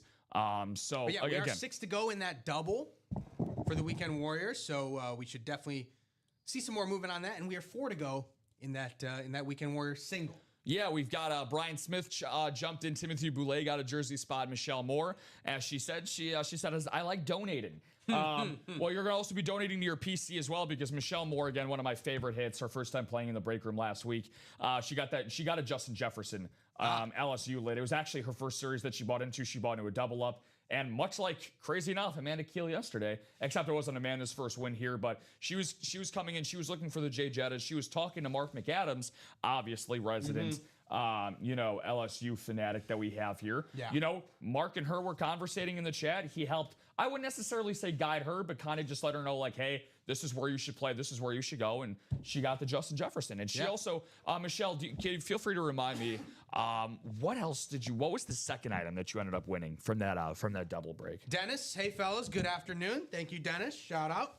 Appreciate the beverage emojis. Yeah, no, for sure. Shout out to our guy, as Robbie likes to call him, the Devil Dog, and Dennis Rivers. The doc is in, checking in. So even the doc checks in on weekends. He still takes weekend appointments. So one of our most, I'm a huge fan of Doc Rivers. Again, this is how often I'm a huge. Yeah, I know. I didn't even realize that I say that, but here's the thing. So with Doc, another great first time story for him as well. Now, Dennis, please remind me if this was your first win, my friend, but we actually had a very controversial / confusing thing on his break because we had a mixer series for him at the time. When I mentioned that Lawrence Taylor hidden gem, that was an authentic, I went to Dennis Rivers. Okay. That I believe was his first win in the break, but the item that came before his in that double box break was a Kevin Durant basketball that we had that was a Phoenix. It was actually labeled inside of the box on the ticket as a Phoenix Suns hit, but we didn't have a Suns team in the break. So were we going by tenure? Were we going by current team? So we had to reach out to our higher ups in Common and Matt live on the show with Alex and I. That was on a Sunday, and we were like scrambling. And we're like who was getting this ball? Who's getting this? You know, so it was the first time that's ever happened. So Michelle said I was laying in the sun in the chance adrenaline is the best rush ever. So much fun. McAdams was awesome. I got the jersey Urlacher. So she got the New Mexico State Brian Urlacher jersey. Nice. That was awesome. Very cool. I remember the lettering on that was very cool. The 44, I think he wore at New Mexico State. So very, very nice. So Josh Nix, again, buying himself back into a break. Shout out to you, Josh. Thank you very much. Getting himself a jersey spot, bringing that down to 6. Yeah, so a couple breaks that are closer to closing that I'll highlight here. As we start to see orders come in, that the Weekend Warrior we've talked about, that single. Again, this is the single box break with the same headliners that we've talked about. Like Trae Young is gone, Jahmyr Gibbs is gone, but the rest of the headliners still available. 26 boxes, 15 headliners available in the 26 boxes, so still above that 50% ratio. And the diamonds. The diamonds are 3 to go in that diamond double. We're 3 to go in this diamond double. Not a lot of headliners. Only Edgerrin James and Baker Mayfield on the Speed Flex on the photoed headliners, and Javonte Williams in the secondary headliners. But the Diamond Series, the best part of the Diamond Series, every helmet, no matter who it is, authentic or better. So the value is there for every helmet, authentic or better in every box, guaranteed in the Diamond Series. So Diamonds 3 to go in that Diamond Double, and 4 to go in that Weekend Warrior Single. So those are the breaks that are the closest to closing, but we always say, at this point in the game, the double ups are where you want to be. The double ups are your friend at this point in the game. Still so many boxes, so many headliners available. I would lean towards doing the double ups.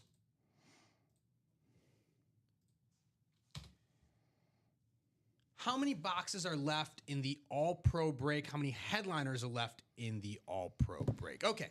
Go for it. So in the All-Pro break, we have 10 boxes left, Dennis, and we have 5 headliners. So half of the boxes have a headliner in them. The headliners that are left, we got Terrell Davis on the Authentic.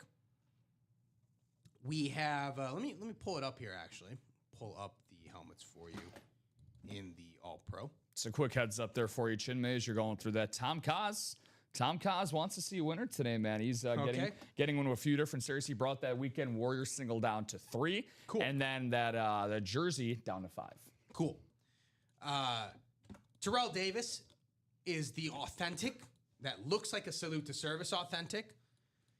Micah Parsons and Ray Lewis, Speed Flexes. So those are the photoed headliners.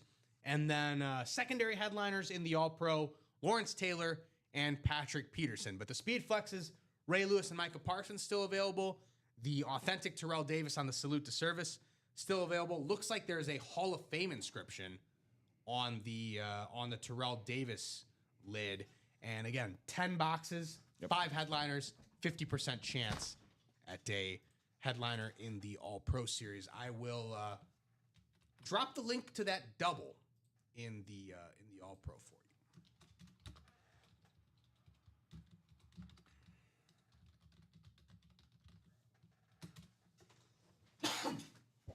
So there's the link, Dennis, in case you want to poke around yourself with some of those videos and headliners there. But we're at 50%, 10 boxes to go in that All-Pro. But yeah, the Weekend Warriors and the jerseys is where I think most of the action should remain. We're still 5 headliners in the jerseys. We still got that Mount Rushmore, Marino, Deion, Emmitt Smith, Joe Montana. Only 8 boxes left in the jerseys. So those should be flying. You got greater than a 50% chance at a headliner in the jerseys. And the Weekend Warrior, of course, Chase Wheelspin, not to mention 15 headliners still available in the 26 boxes. And that Weekend Warrior series after Sunday night will not be available until next weekend. So you buy in to the breaks, you buy into that break series over the course of this weekend. If it does not close out, it will be pushed all the way to next weekend, very similar to the blackout series that we do on UA After Dark. Gets pushed to next Saturday, Friday night, Saturday morning, if it does not close out. So very similar on the Weekend Warriors series. So limited time right now for the Weekend Warrior. You can't get it Monday through Friday, but again, it will be available next Saturday, should it not be gone by the end of the weekend. Chase Wheelspin opportunity for you as well in this show. And we will have a Chase Wheelspin because we did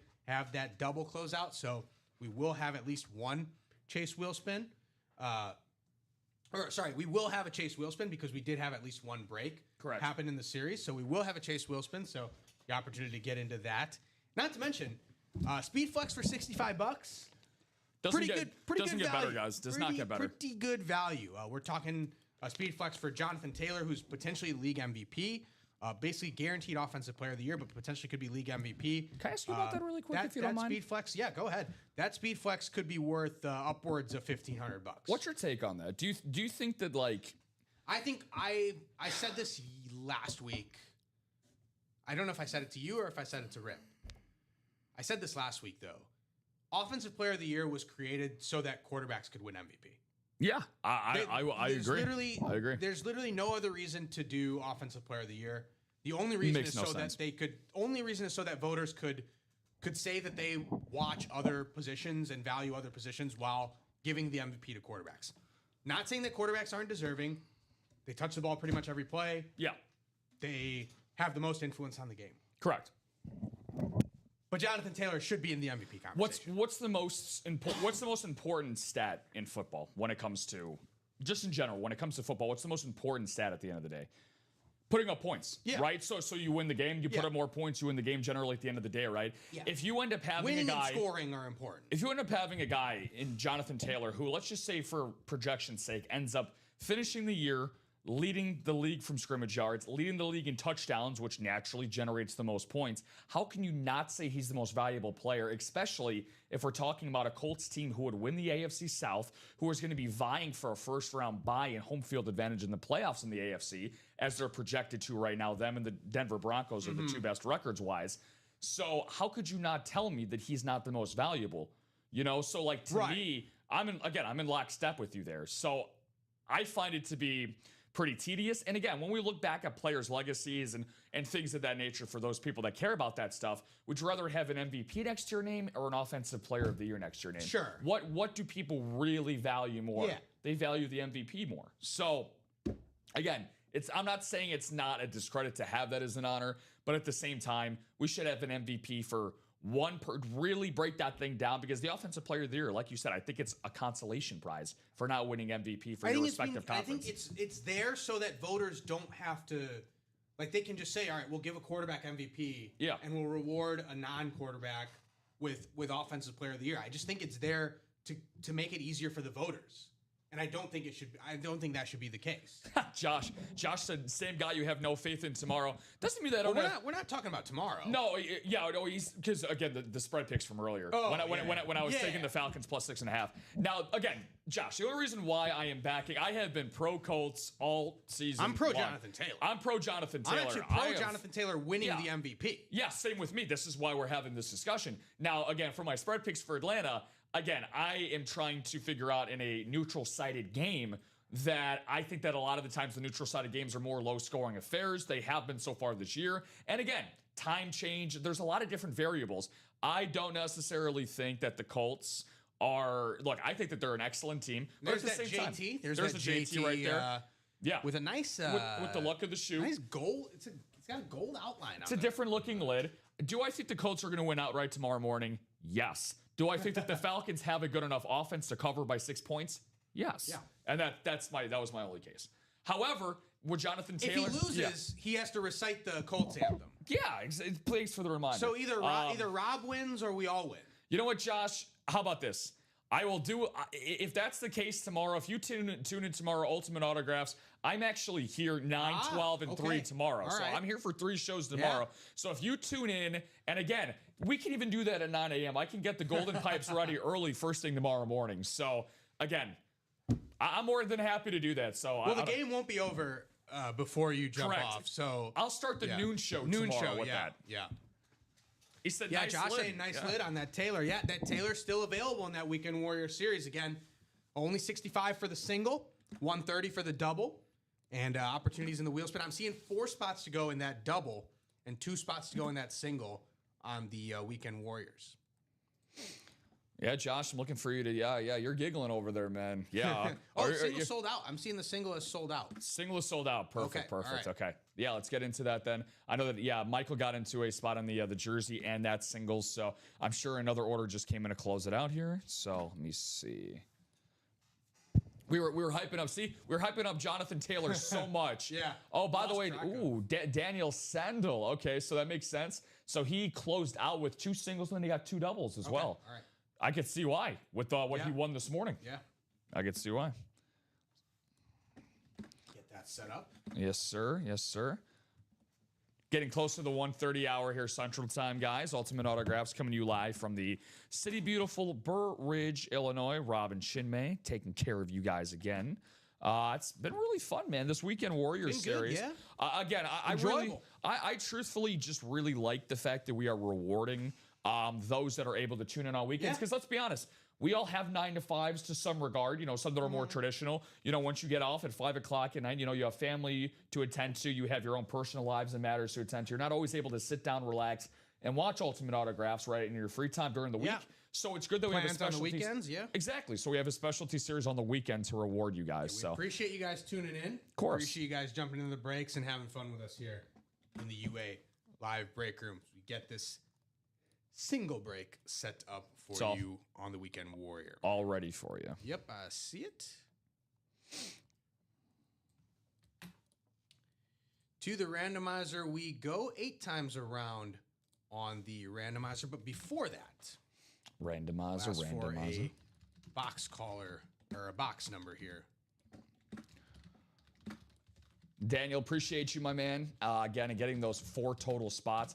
Orders starting to flood in more and more now. Christy Steed and John Narvice. Christy, I know that you are a new person as well. Good to see you. Yeah, let us know how you found Ultimate Autographs. Let us know what your favorite team is, favorite player, who you are searching for here in the break room. Michael is saying wheel. So that's where we will go. So we'll go to the wheel here for Weekend Warrior single number 1. Wheel lands on 24, and 24 should be available. So 24 should be available in that Weekend Warrior series, and Sounds that's good. where we will go.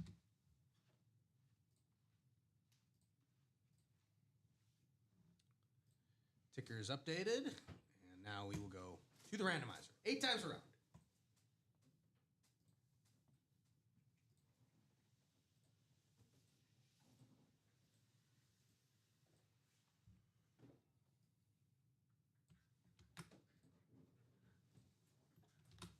Any headliner predictions for box 24? No idea. No idea. There's so many options. Never heard of them. I will take a shot in the dark here and say that this is going to be a let's go with Steph Curry. I feel a Curry jersey. Rob is feeling Steph. All right. Well, there are your divisions for you. I'm going to try to align this a little bit better. I mean, it only makes sense, right? Everybody just shot their shot in that series, so there's one guy that shoots shots more than anybody else, and converse them. Yeah, Daniel, you've got Vikings, Cavs, Golden Knights, Nuggets, Lions, Blues, Kraken. Shay, you've got Colts, Stars, Magic, Predators, Ravens, Islanders, and Heat. Brian Smith is in the Warriors, Red Wings, Jags, Browns division. Brian is hoping that it's Steph Curry. Michael, our box caller / wheel caller, is Spurs, Jets, Texans, Bulls. Tom Cause has got the Lightning, Hawks, Chargers, and Lakers. And Tamika has the Bucks, Pistons, Penguins, and Jets. Josh, yes, the ticker is the box numbers that are still available. This is good question. Box number 24 as per the wheel. Good luck, everybody. Here we go. Weekend Warrior single number 1. Let's get it.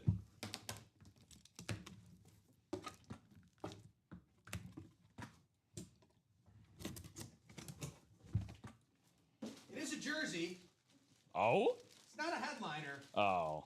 But he's playing like a headliner right now. Oh? It's Austin Reeves. Really? For the Lakers. Yo. On the purple and gold, Austin Reeves. We're talking about Trae Young coming out of Oklahoma. How about Austin Reeves, the undrafted player? How crazy is out that? of Oklahoma. Wow. Who just landed a massive deal with the Lakers. And he's playing like a headliner right now for the Los Angeles Lakers, partnering with Luka Dončić over there while LeBron James still gets healthy. I'm going to hold it up for Rob so he can take a better picture of it. Thank you, brother. Austin Reeves on the Lakers jersey. That is going to Tom Cause. There you go, Tom. He's going to be getting this Austin Reeves jersey. Congratulations, Tom. One of my favorites on the Lakers. There's been so many nonsensical trade rumors over the years about letting Austin Reeves go, and I just could never understand it. He's been a phenomenal player. Yeah, he may have some defensive limitations now and then, but one of the best third options offensively, and he's starting to become like option 2B. Yeah, the way he's playing this season. Now, he started off the year casually, just, his third game of the year, dropped a 50 ball earlier on this season. I believe that was when Luka was out, too. Yeah, he had a 50 ball that was a near triple-double. He has really been one of the biggest surprises of the NBA in terms of coming out of the shadows. He really had his coming out party in the 2022 season with the Lakers when Russell Westbrook was moved to the bench and Darvin Ham started to give him a lot more run.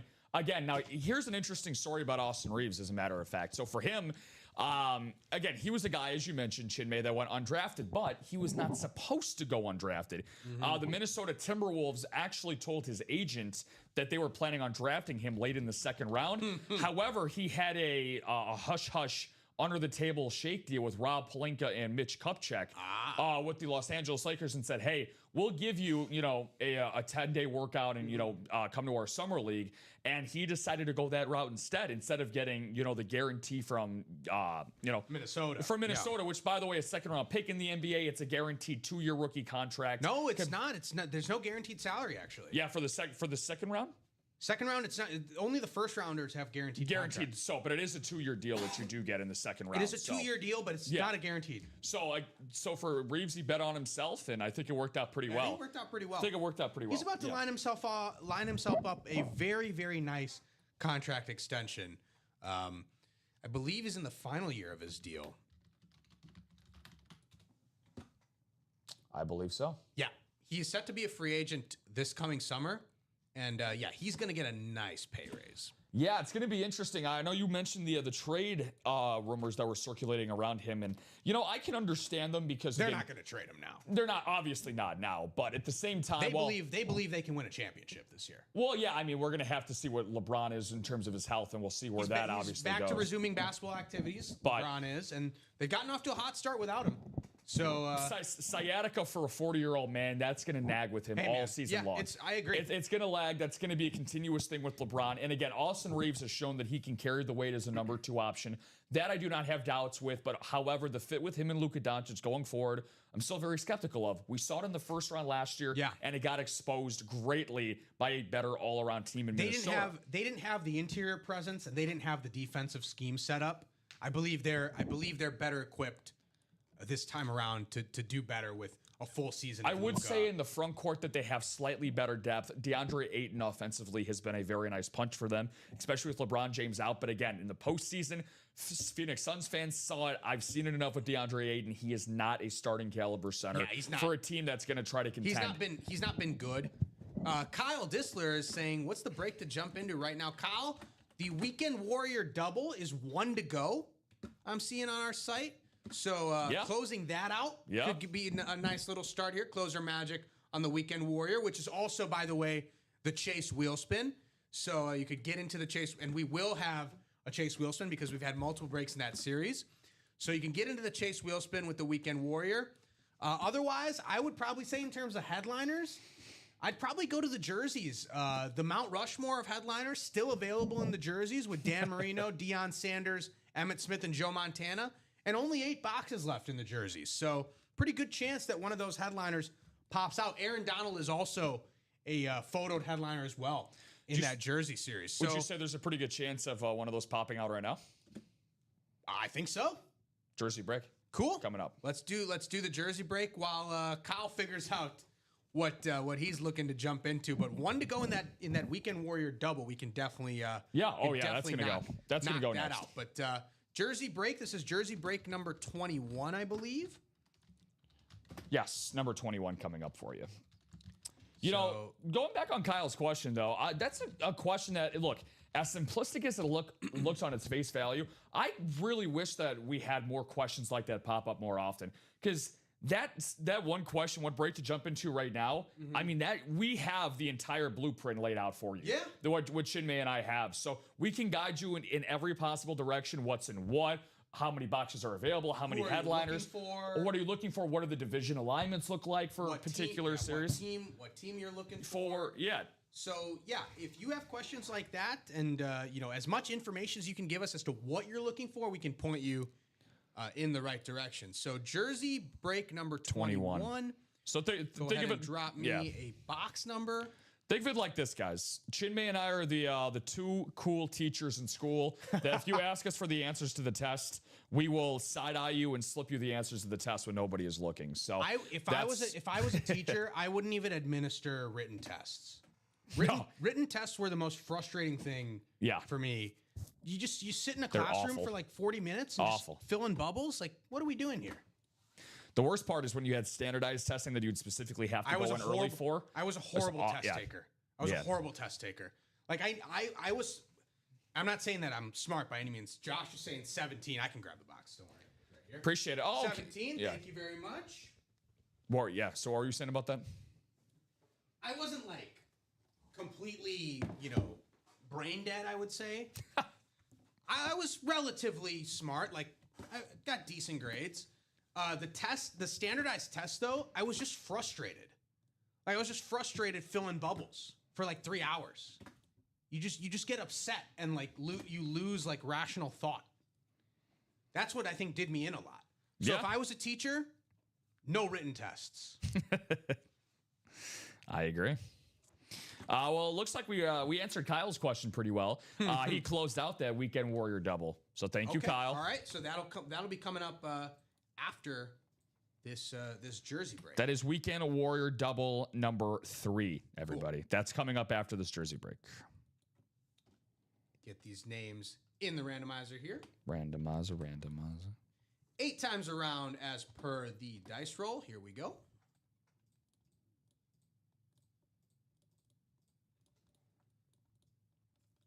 Timothy Boulay, you've got the NFC North. Josh Nix is in the NFC South. John Narvaez is in the NFC East, and Chrissy Steed is in the NFC West. John is also in the AFC North. Ryan Anderson in the AFC South. Tom Cause in the AFC East, and Michael Arias in the AFC West. Here we go. Box number 17, which is what Josh called. Good luck, everybody. Here we go. Jersey break number 21. You got to think we're due for a headliner. We are due for a headliner. But we're not going to get one. Oh. And that just means more people. That the ratios are going to be flying. So what is that now going to be? 5 and 7, I believe, after this? It's going to be 5 and 7. That is correct. We're looking at a guy who pops into the break room a lot here. But he's not on the jersey that I want him to be on. It's Don Beebe, but he's on the Bills jersey instead of the Packers jersey. That's going to be an AFC East hit, which means Tom Cause is walking away with Don Beebe on the Buffalo Bills. There you go, jersey. Tom. Great hit, Tom. You got Austin Reeves on the Lakers jersey, and now he's got Don Beebe on the Bills jersey. Love Don to see Beebe, it. by the way, is a Aurora native. That's right. So local guy, and he is currently the head coach, I believe, at Aurora University. Very nice. Yeah. Awesome to give back to the youth with his years of playing wide receiver, correct? Yeah. Congratulations, Tom. Don Beebe. I will write that up here real quick. Wow. Rob is setting up our Weekend Warrior double. Got that for you whenever you're good.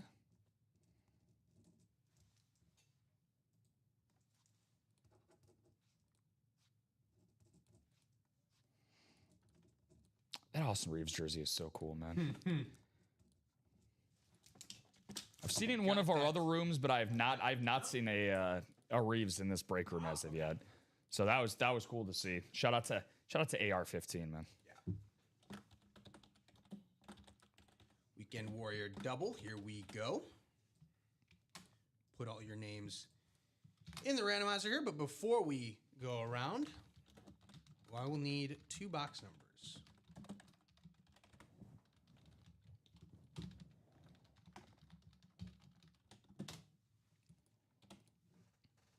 We are just about 20 minutes away from 2 p.m., so that is when we'll take a look at potentially winding things down. But at the moment, box 5 and box 8 for Weekend Warriors, and both of those are available. So box 5 and box 8. Grab those for you in a sec. We will get those to you. Yeah, we have really started to heat up, everybody. Shout out to everyone that's playing in. Jared Menzer, before this double box break for the Weekend Warrior, even pops open, gets himself 2 spots in the upcoming double. Ryan Andreessen. Ryan, good to see you, my man. A very good regular here in the break room. Always like to see Ryan playing. He's getting a spot in the jerseys. Dan is saying, Sandman, let me win something. Yeah. Dan's got some, like, we call him the Sandman for a reason, because he puts all of his competitors to sleep and then he runs away with the items in the middle of the night. So he's always picking up dubs here in this break room. All right, so 8 times around on the randomizer for the Weekend Warrior double. Here we go.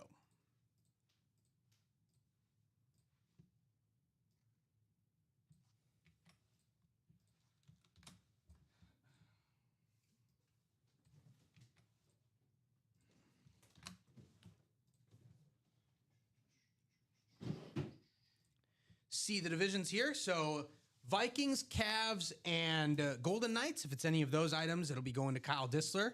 Colts, Stars, Magic, and Preds. And Nuggets, Lions, Blues, and Kraken. It'll be going to Michelle Moore.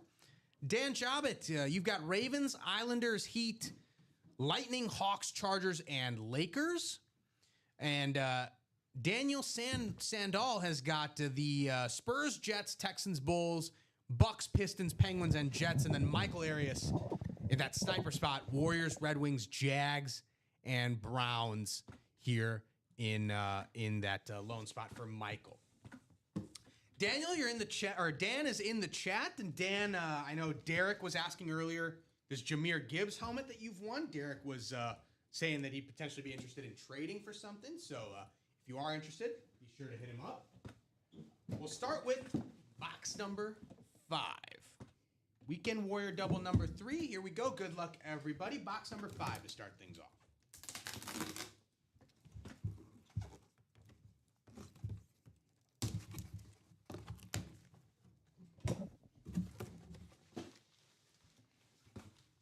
It's not a helmet, but it is another basketball.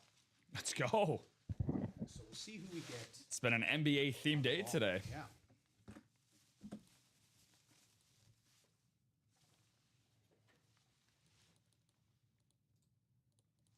We talked about this player potentially being a top 10 point guard. We talked about this player potentially being a future cornerstone of the league. Let's do it. He plays in the Motor City. He is Motorcade. It's Cade Cunningham on the Detroit Pistons. Green basketball with like blue pinstripes. The 313, baby. Got the 313 insignia. Shout out to Eminem, Marshall Mathers little insignia up there. That's awesome, man. This is a city edition. The city edition Detroit Pistons basketball with Cade Cunningham on the auto there, and that is going to go to Daniel Sandoval. Nah, that's crazy. He just keeps on winning. Can't make it up. You cannot make this up in the break room. So, we're going to have to do some adjusting. We're going to have to, man, this is Dan the man. So I'm going to put Cade on the, I'm going to put Cade here. Understandable. Trey, as much as we hyped you up earlier, buddy, I got the Fanatics certification there on the basketball as well. Cade Cunningham, man, very, very cool. Yeah, that should work. Awesome. Very cool. Move that down. Put this up here if you want. Oh, that works. There you go. Yeah, we still got another box, so. Yeah. He said perfect. That's what I was chasing. Oh, well. There you go. There you go. We'll write it up there for you, Dan. Sorry for everyone else who was looking to snag something. It's just been Dan's weekend. It's been Dan's life here at UA. Every time that I see Dan buy into a break on a show, I just know he's walking away with a win. There is something about guys. We promise he's not a paid bot. He is a real not person whatsoever. He is a real person. He has real feelings, real emotions. Sometimes you just have the luck of the Irish.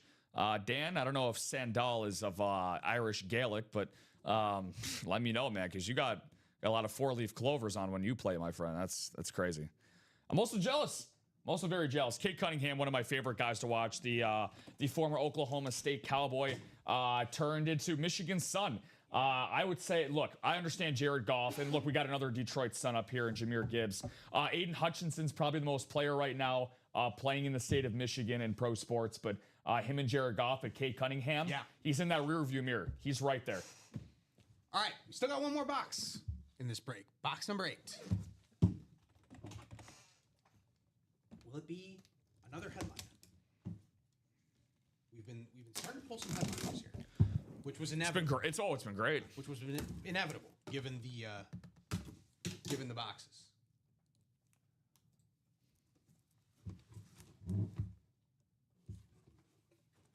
It is a headliner. Let's do it. Woo! And we've gone to the ice for this one. It's Nikita Kucherov on the Lightning jersey. Nikita Kucherov, the two-time Stanley Cup champion with the Lightning, one of the top players on those Lightning teams. And that is going to go to Dan Jobbitt. Oh, my God. Are you serious? Dan Jobbitt is going to get a win. Let's go, Dan.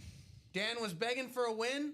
He was saying that he was asking Sandman to give him a win, and looks like he got one with Nikita Kucherov on the Tampa Bay Lightning jersey. This is really cool. Yeah, the sweaters are great, man. We've got everything now. We've got football, basketball, and hockey. We've hit for the trifecta. Yeah. We can't hit for the cycle because there's no baseball.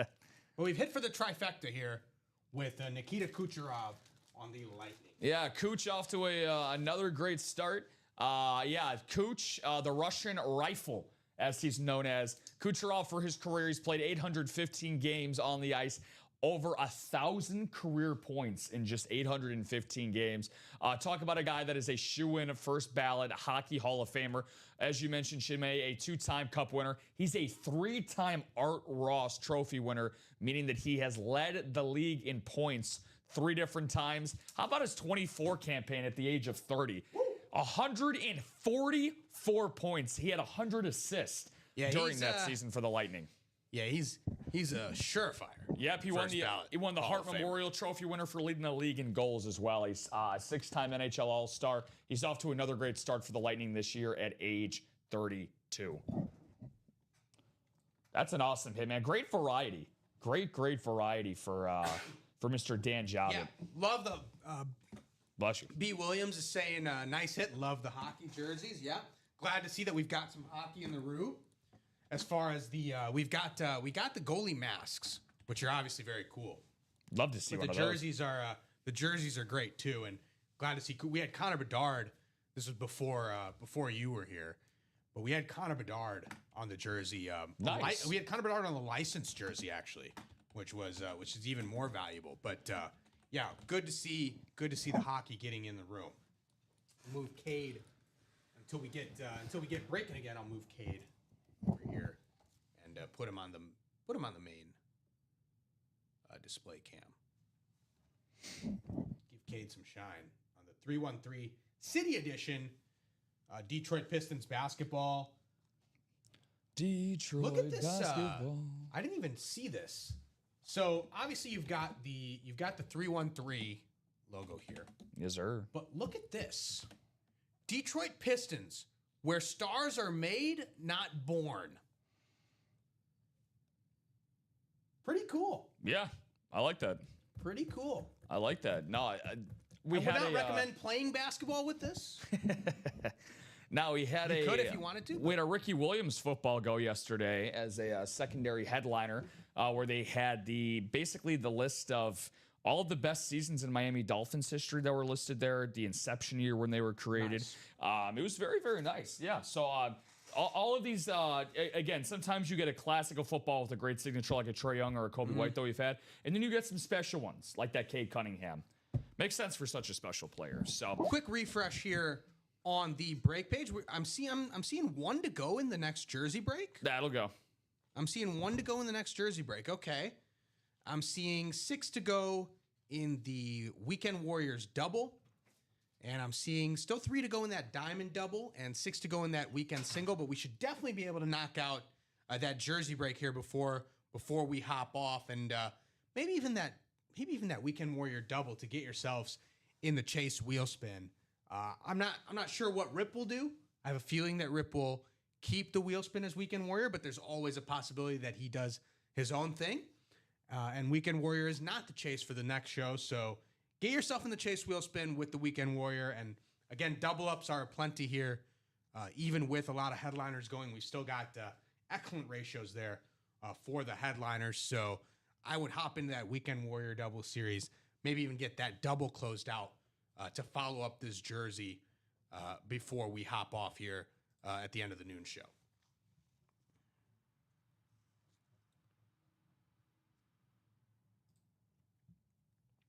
I see the jersey has been sold out, so once Rob gets back in here, we will take a look at the jerseys, and we will get that jersey break out of the way.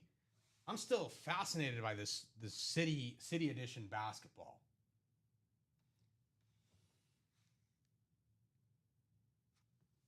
It's got the Fanatics cert with the QR code. I did not see a Fanatics slip. I saw that on the Trae Young, but I didn't see that on Cade.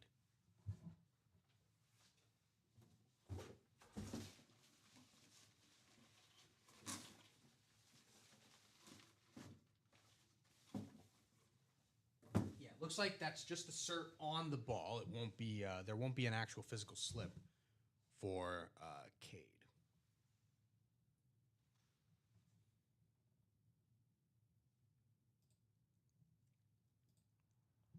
Just quickly go through this Weekend Warrior series again. We see Cade Cunningham is out here. Trae Young is out here. Jahmyr Gibbs is out here on the table. And we've also seen the Nikita Kucherov jersey go. But we still got plenty of headliners here. The headliners are headlined by the 3 speed flexes. All 3 speed flexes in this series are still available. Justin Jefferson, Jonathan Taylor, and Derrick Henry. All 3 of those speed flexes still available. Both the goalie masks, Connor Hellebuyck and Ilya Sorokin, still available. Wembanyama on the basketball, still available. Have not seen a lot of Victor Wembanyama in the UA break room, but Wembanyama is on the basketball.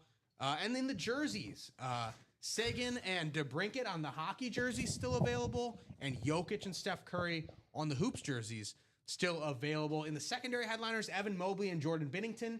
We don't know what those will be on. Could be basketball, could be hockey mask, could be a hockey glove even. Hockey puck, could maybe? Be Evan Mobley jersey.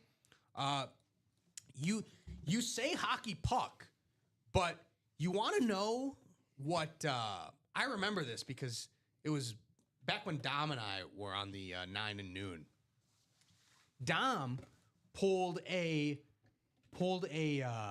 Zamboni. What? Dom pulled a mini Zamboni. Oh, like a full one. I was like, how do we get one in one of those boxes? Dom pulled a mini Zamboni. Oh, that's cool. With a little statue. Brent Burns. Nice. From the Carolina Hurricanes. Yeah, shout out Canes, man. The cardiac Canes. Yeah, so Brent Burns autographed a Zamboni. So, hey, let me tell you, like, it literally can be anything in that secondary headline. Like, Jordan Binnington could be signing on a hockey puck. That's not out of the realm of possibilities. But that jersey break is sold out on the site. So correct. We will get that set up here, and then take a look again and see if we are close to anything. Otherwise, we will do the Chase wheel spin and set things up for the 3 p.m. show. You know, just for the sake of conversation here, imagine if we actually had to bring like the equipment out to like the parking lot because we actually somehow got a signed Zamboni, and it's like, well, we couldn't fit it anywhere inside of the studio, so here we go. We'd have to take the camera out, and film it. And the exception is how would that we break it open? How would we break the box open? It's a lot of wrapping paper that have to go on that thing. Also, the contingency would be you don't even have to. The person that won it, here's a contingency. You have to come pick it up because we can't ship that out. We can't ship it. Imagine free shipping for a Zamboni. That would be pretty. That'd be pretty insane. So jersey break is ready for you, by the way. Josh Nix ended up breaking that jersey. So jersey break number 22, I believe. Yep. I see it here. Yep, 22 coming up. Get those names in the randomizer. Randomizer. Before we randomize, though,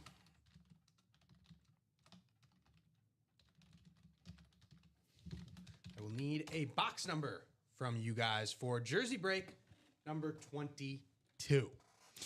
Shout out to you guys as well, by the way, for making sure you insured someone to get that Chase wheel spin action. Yeah. That's going to be coming up possibly after this break. We'll see where we currently stand in the room. Box 19. I got it. It's over here. Appreciate it, man. But I'll get that. 19 is available. I'll get that Chase wheel spin available for you. And if a headliner doesn't come out here, I would expect the Jersey series to be done by the end of the day.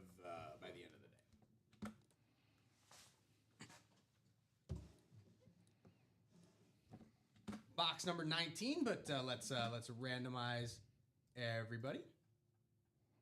8 times around as per the dice roll. Here we go.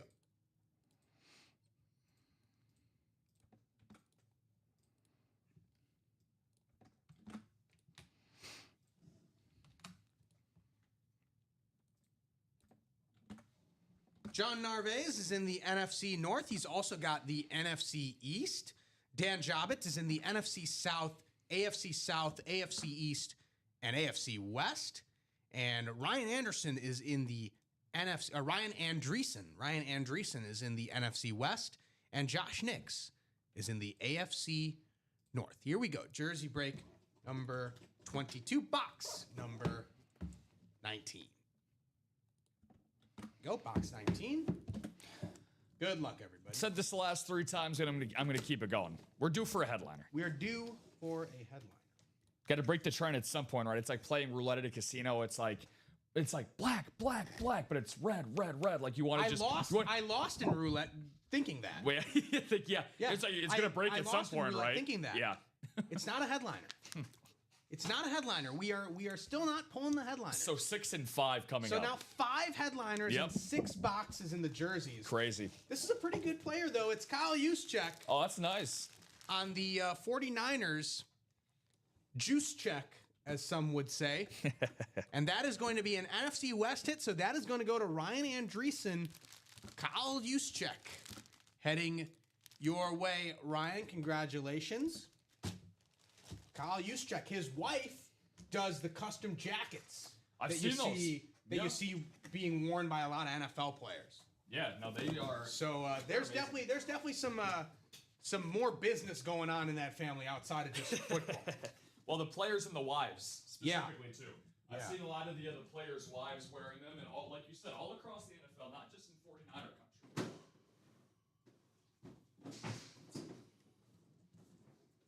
Write this up here for Ryan. We've also had 3 spots bought into that Weekend Warrior double chin May, so we're down to 3 spots to go in that.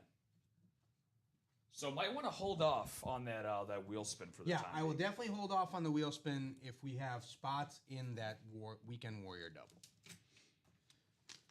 Did y'all pull the Parsons lid this AM? What's going on, Jason Rosales? Good afternoon to you, buddy. Parsons has not been. He is still available, Jason.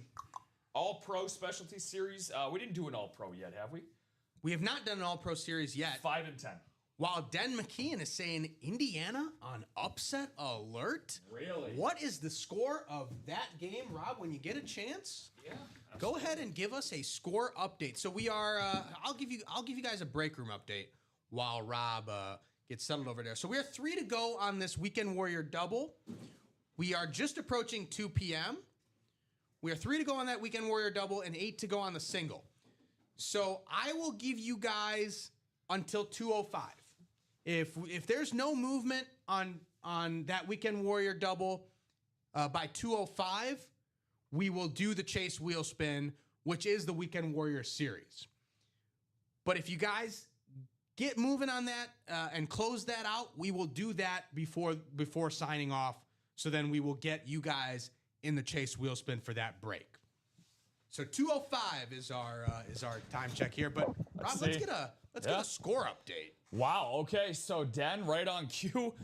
This is interesting now. So we got 24-20 Penn State against Indiana, and it looks like Penn State also has the ball on the Indiana 19, 2nd and 8. A little over 6 minutes to go. Okay. So if they end up getting in the end zone here, 2-score game with probably, at that case, it'll be under 5 to go. Yeah. Around 5 minutes to go. So that would what? You would say that's the upset of the college football season so far? I would say that is, especially after what Penn State's been through. Any other interesting scores that we should know about?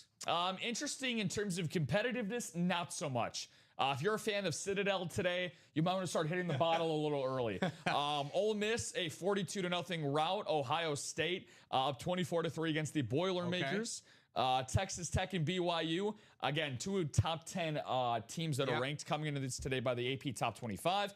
26-7 at home for the Texas Tech Raiders. So very cool. A route going on there. The tortillas will be flying. They don't care about the fines. Yes, they will be going all over. And it looks like right on QA Pat. Let's see here. I saw a passing touchdown update from Penn State. Let's see if that's actually so. Now it says that they kicked the extra point. So I don't know if that's what made it 24-20 or if they just scored again. Oh, okay. So I'm seeing here if that's officially updated. So I would be willing to bet that it's 24-20 and Indiana is now getting the ball back. Yeah. So I'd be willing to say that. I'm seeing 2 spots to go in that double break. Again, 2:05 is when we will cut things off for the Chase Wheel Spin. Unless you guys close out that break, then we will get you guys in the wheel spin as well for this noon show. We've hit for the trifecta, as I mentioned. We can't hit for the cycle because there's no baseball. But Rob, you're a big NBA guy. You're hit of the show so far. Just a little bit, you know.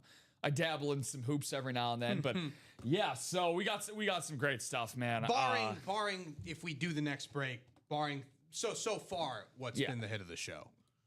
It's gonna be hard to top that Cade basketball. That is sold out, by the way. The Cade and the Trae Young, awesome. So we are gonna have another one. Thanks, guys. Congrats for getting yourselves in the wheel spin, potentially getting yourself some great memorabilia here with live break number 4 in that Weekend Warriors double. Appreciate you guys closing that out, and we will get that going for you. Then we will do the wheel spin, reassess where we're at, and potentially take our break then. But let's get this this Weekend Warrior double underway. Let's do it. I'll get that ready for in just a second. Cade Cunningham 1, Trae Young 2. Yeah. Think that's pretty well spoken for there. So, and what's up, Bob? What's going on, Mr. Nowak? Saying what's up, everybody. He said, "Go Nets." Go Nets. Okay. What's going on? Well, maybe you just got a trip back from the Barclays Center. Shout out Michael Porter Jr. A player near and dear to my heart, Michael Porter Jr. Yeah, on the Mizzou Nets Tiger. Now. There you go. NBA champion. MPJ having a great year. Yeah. Had his first double-double, I believe. Hey, with when the he gets Nets the green light to shoot. Yeah. And he's been efficient in doing it. Yeah. He can heat up. He's one of the most lethal shooters. They're not just putting him in the corner like they did in Denver and having him be a elite catch and shoot guy. Yeah. He's been very, very good for Brooklyn so far. So Cam Thomas going to be sidelined for a little bit. So let me just close this out for you because we had an influx of orders come in. So let me just get this updated. Shout out to you guys for making a nice late push, though. Again, 2 hours is kind of our barometer of the length of how long we have to stay on, but we obviously want to be on much longer than that with you guys. So it looks like the jerseys are going to be going as well.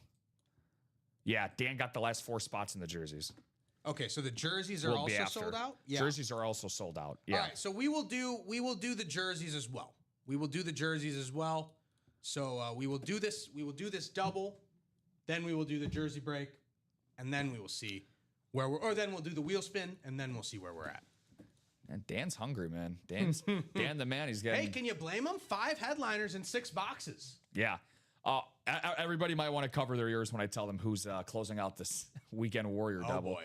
It's the Sandman. He's back for more. He's back in. He's back for more, guys. It's funny. This guy is it's funny how we all refer to Daniel as the Sandman. How about the guy that walked out to the Sandman coming out of the bullpen, and Mariano Rivera? Yeah. This guy is a closer. We've seen Mariano Rivera on some memorabilia as well. I believe he was in the last Mixer series. He was. He was on a baseball series. He was in the baseball series. He was on a helmet in that series. Baseball series, not Mixer, baseball series. So Weekend Warrior double coming up number 4? Yep. Gotcha. And then jersey break number 23 will also be up.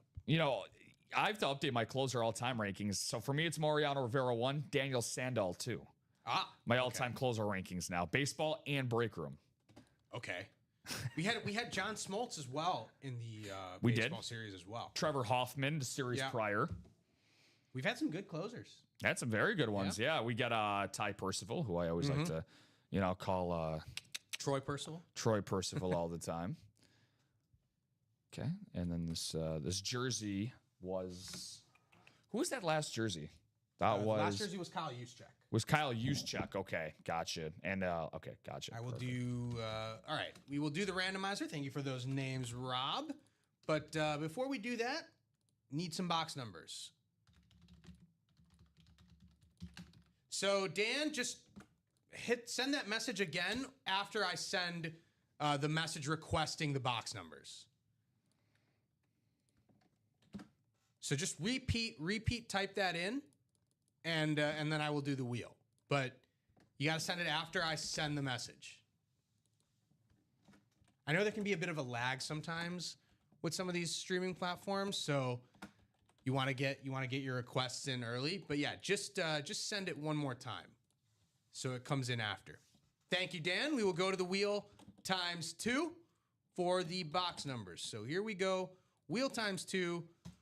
All box calls are now void. First box in the Weekend Warrior double. Box number 16. And we do have box number 16. Sounds good. So box number 16 will definitely be coming up. And what's the next box?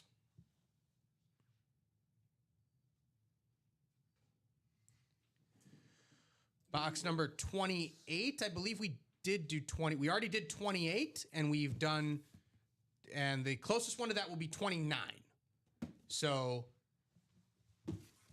16 and 29.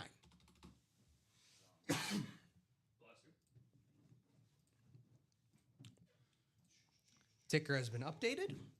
To the randomizer, we go. 8 times around as per the dice roll. Good luck, everybody.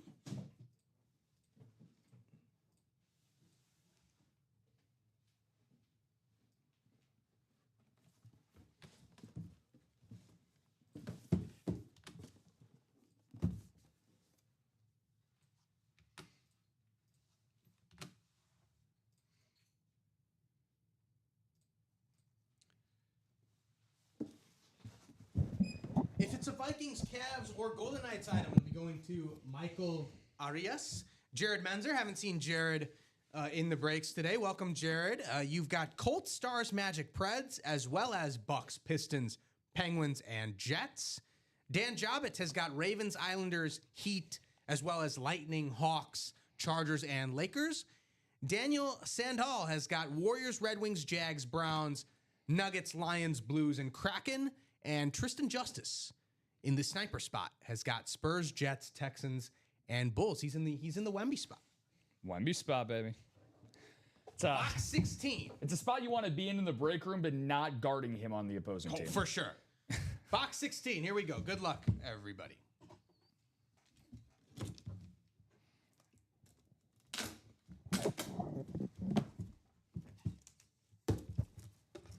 And again, more chase wheel spin entries going in as well. Rocking and rolling, man, with the Weekend Warriors series. Love to see it. Yep. Love to see it. Got a basketball. We've got a basketball. Another one. Oh, is it? Possibility. Good possibility here. Do we have a UFO sighting?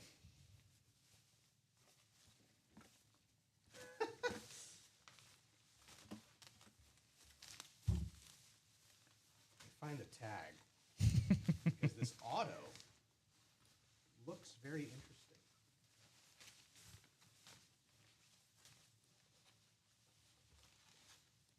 The suspense is growing. It is a basketball. Let me just put that out there. It's not a headliner, though. But this is a pretty cool Okay. auto. It's Jamie Jukes. Jaime Jaquez Jr., but he signs as John Wick. Dude, that's sick. So you have a John Wick basketball. Oh, man, I'm getting the camera out Jamie again. Jukes, Keanu Reeves action Dude, that is sick. with Jaime Jaquez Jr. / John Wick. Yeah, Keanu Reeves' son. That's gonna be a Miami Heat hit, and that is gonna go to Dan Jabbat. That is awesome. He asked for the wheel, and the wheel delivers John Wick. Congratulations, Dan. Fanatic cert, by the way, on this Jamie Jukes. Dude, that is awesome. Fanatic certified John Wick. UCLA. I've seen everything now. Yeah. Now I've seen everything. Now I can understand why you're looking for the tag. Yeah, so I mean, Jaime Jaquez Jr., man, UCLA Bruin. He's, by the way, going to be in the running this year, folks, for most improved player in the NBA. Yeah. He's gotten off to a fantastic start for Eric Spoelstra's Miami Heat. Dan Jabbat says thank you. That's going to be one I'm going to want to hold on to. If you are a person that likes to hold on to basketball PC-related items, Jaime Jaquez Jr. is he's a rising player in the NBA. So the Miami Heat have been kind of middle of the pack in the Eastern Conference the last number of seasons, so hasn't gotten enough publicity. But Jaime's been very, very good, man. Really good player. He was part of the UCLA team that lost to Gonzaga on that buzzer beater in the Final Four, I believe. Yeah, I think. Yeah, with Jalen Suggs. Mm-hmm. I believe Jamie Jukes was on the UCLA side of that equation. We still got one more box, though. Box number 29. Weekend Warriors double.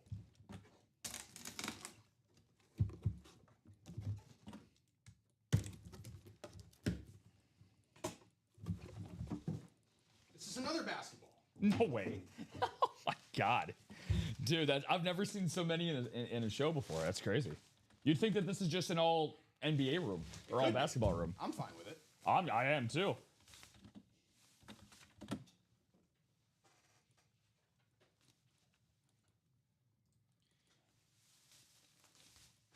He may not be John Wick, but he's certainly out of this world. Let's go. It's Victor Wembanyama. Woo! Wemby season. On the basketball. Fanatics cert as well. Victor Wembanyama, he's 7'5", so naturally he's got a very sizable autograph as well. I mean, how tiny does a basketball look to Wembanyama? How about a marker? Ooh. I mean, that has to look like his finger is longer than the marker for sure. It has to look like a grain of rice in his hand. You think you have a special marker for Wemby? I would say so. There's a lot of exceptions. I always wonder, like, how does he fall asleep at night? Like, I mean, does he have to have like 3 king-size mattresses all stacked down in a row? Like, it's crazy, man. The signature, when you were talking about, because again, we see it on the graphic for this particular series, he's got a very unique signature. So that's why I thought it was like, okay, you're trying to look for the cert on that, but obviously that was for Jaime. But I mean, what more can you say about Wembanyama? We can talk by the end of the season, Chinmay, there's a real conversation that not only could he be the best player in the league, we're talking about the face of the NBA. Possibly, yeah. And Victor Wembanyama by season's end. I'm going to put Trae Young away. Yeah. Understandably so. I think that's a very good call. Wemby has entered the chat, guys. So, hit of the show contender, I'd say he's... I still like the Cade basketball, but Wemby's close second. Wemby's a close second right now. Depends on who comes out of this jersey. And by the way, Tristan Justice... 1 spot gets a headliner. Way to go, Tristan. It can be done with just 1 spot. Great hit, Tristan. I'm telling you right now, congratulations. If I won a Victor Wembanyama signed basketball, I'd be going through cardiac arrest. I'm telling you that right now. And by the way, this is a unique piece because we don't see Wembanyama a lot. Exactly. There's a lot of headliners that we see pretty frequently, like George Kittle, or Derrick Henry, or Justin Jefferson. Even Baker Mayfield, to an extent. Micah Parsons, Ray Lewis. Great players. You want to have their memorabilia, but you miss out, they'll probably be back in here in the next week or so. Wembanyama, I don't know the next time that he's going to be in the break room. This is the first time I've seen him in the break room. Yeah, he's a... it's this is a very unique item. Congratulations to Tristan. Robert's saying, Daniel, would you trade the Cade basketball? That's gonna be a tough sell for Mr. Sandel, just because he is a big Detroit guy. So it's gonna be a pretty good offer out there, Robert, that you're gonna have to put in front of him for Cade. Just like he's also got John Wick in his corner now too. He's forming quite a backcourt. Yeah, so he's got a lot of pop there. Yeah, Michelle Moore said, keep that ball. That's going to make you very happy for years to come. Yeah. I alluded to it at the top of the show that he surpassed LeBron James coming into the season for the most collected active player in terms of memorabilia in the NBA. His autograph, his signature for NBA is right now the most sought out thing right now for all PC collectors for NBA memorabilia. So, Shelly, cannot agree with you more there. Yeah, so we'll do that jersey break, which is ready to go. Yeah, that flew off the shelf fast. We'll do that jersey break, and then we'll reassess. We'll do the wheel spin after that, and then we'll reassess. That's all updated as well. Cool. So, jersey break number 23. Give me a box number. I keep forgetting we had to do that jersey break. Because jersey break number 24 started getting a lot of movement. Okay. Yeah. Yeah, I mean, 5 headliners and 6 boxes, so... Understandably You're pretty much playing for headliners at this point. Which is down to 2, by the way. Okay. 2 spots in number 24. Yeah, we will reassess after we do the chase wheel spin. After we do this break and then the chase wheel spin. Oh, that's a pretty good trade offer there from Mr. Pratt. I would traded Aiden Hutchinson, alt full-size authentic. Dan is saying the wheel. All right, Dan loves the wheel, so we will go to the wheel. Speaking of Victor Wembanyama, an update on his all-star guard teammate, De'Aaron Fox, slated to play today to make his season debut alongside Wembanyama. They played just 5 games together all of last season. Interesting to see there. So Fox is going to be on a minutes limit tonight. All right, we'll go to the wheel as Dan requested.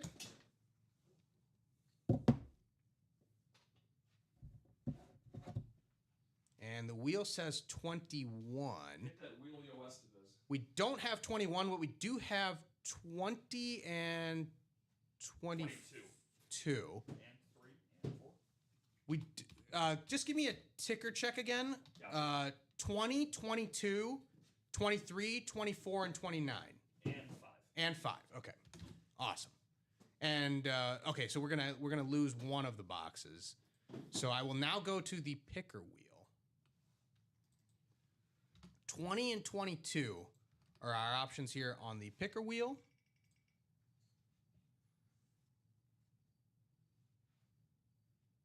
It's going to be 22.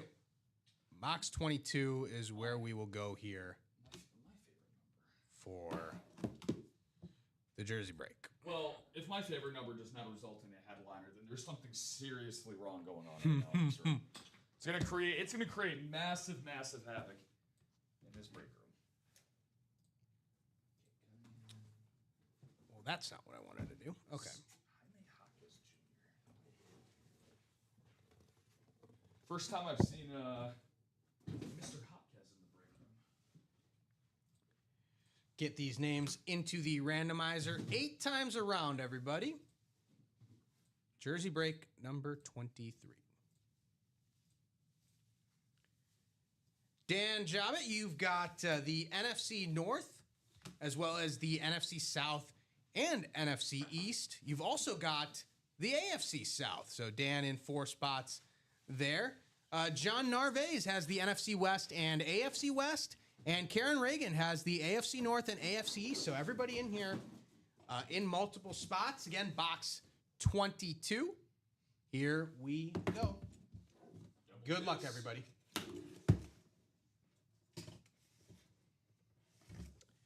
Well, once in a while, some crazy things happen in the break room. Oh, come on. Because this is also not a headliner hit. That's insane. Which means that we've got 5 headliners now in 5 boxes. But this crazy is Duron Cherry, the longtime Kansas City Chiefs defensive back. On the red Chiefs jersey, Duron Cherry. And that is going to be an AFC West hit, which means that is going to go to John Narvaez. Congratulations on the Duron Cherry Chiefs jersey. And that means 5 headliners in the last 5 boxes for the jersey. And we got that coming up right now with number 24. That just closed out. Okay.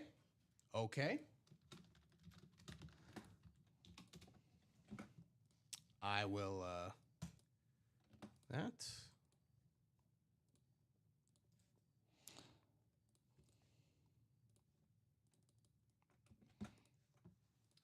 We'll write this up here real quick for John. Very nice hit, Mr. Narvaez. Thank you for staying true and continuously playing here in the break room with us. John, a consistent regular now. I like any type of Kansas City Chiefs memorabilia. Yeah. Color scheme is great.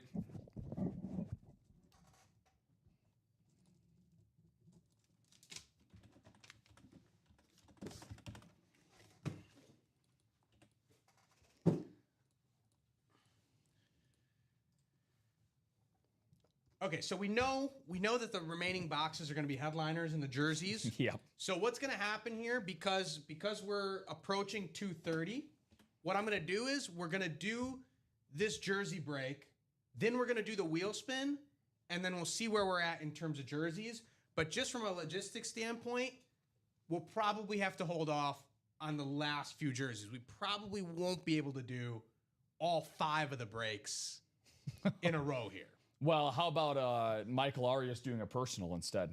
Okay. So he decided to leave nothing to chance. Okay. And go through a personal. So we can do. Right. We'll do that personal for Michael as well. So. Okay. So we'll do the break and then we'll do the personal. Okay. Because the break filled up before the personal did, right? Correct. Okay.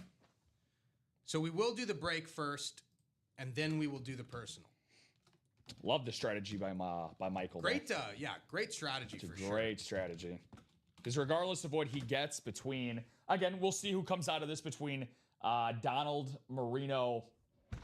All right.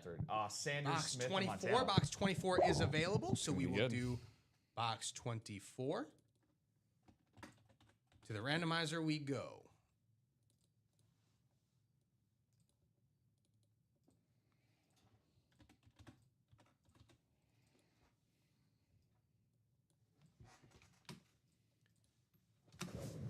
I can get the box. Okay. Jason Rosales, you are in the NFC North. Tom Cause is in the NFC South. Josh Nix in the NFC East. Michael Curry in the NFC West, as well as the AFC South. Tom Kaz also in the AFC North, Josh Nix in the AFC East, and Perry Thomas, that sniper spot in the AFC West. Actually, two snipers here. We got Jason in the NFC North and Perry in the AFC West, but there are no NFC North hits left because all the headliners will be here. Box 24.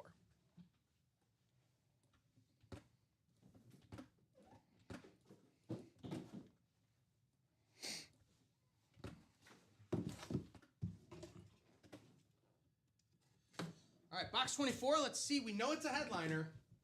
Which headliner will it be? It's arguably the greatest quarterback of all time.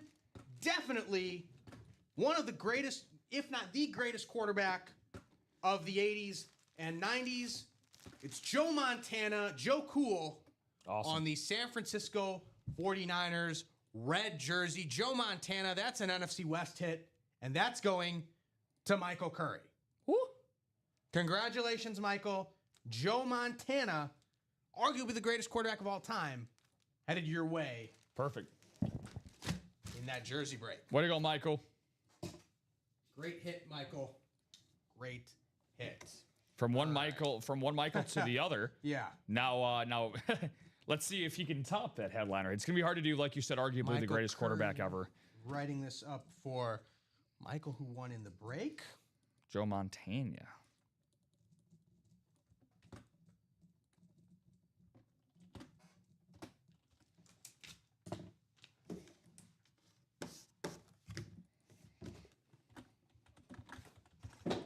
So, just for logistics purposes, because I know at times people have pushed through breaks and gone through shows, we are switching personnel here because Rob is not going to be on the 3 p.m. show. So we are switching personnel, in which case we will have to take a break.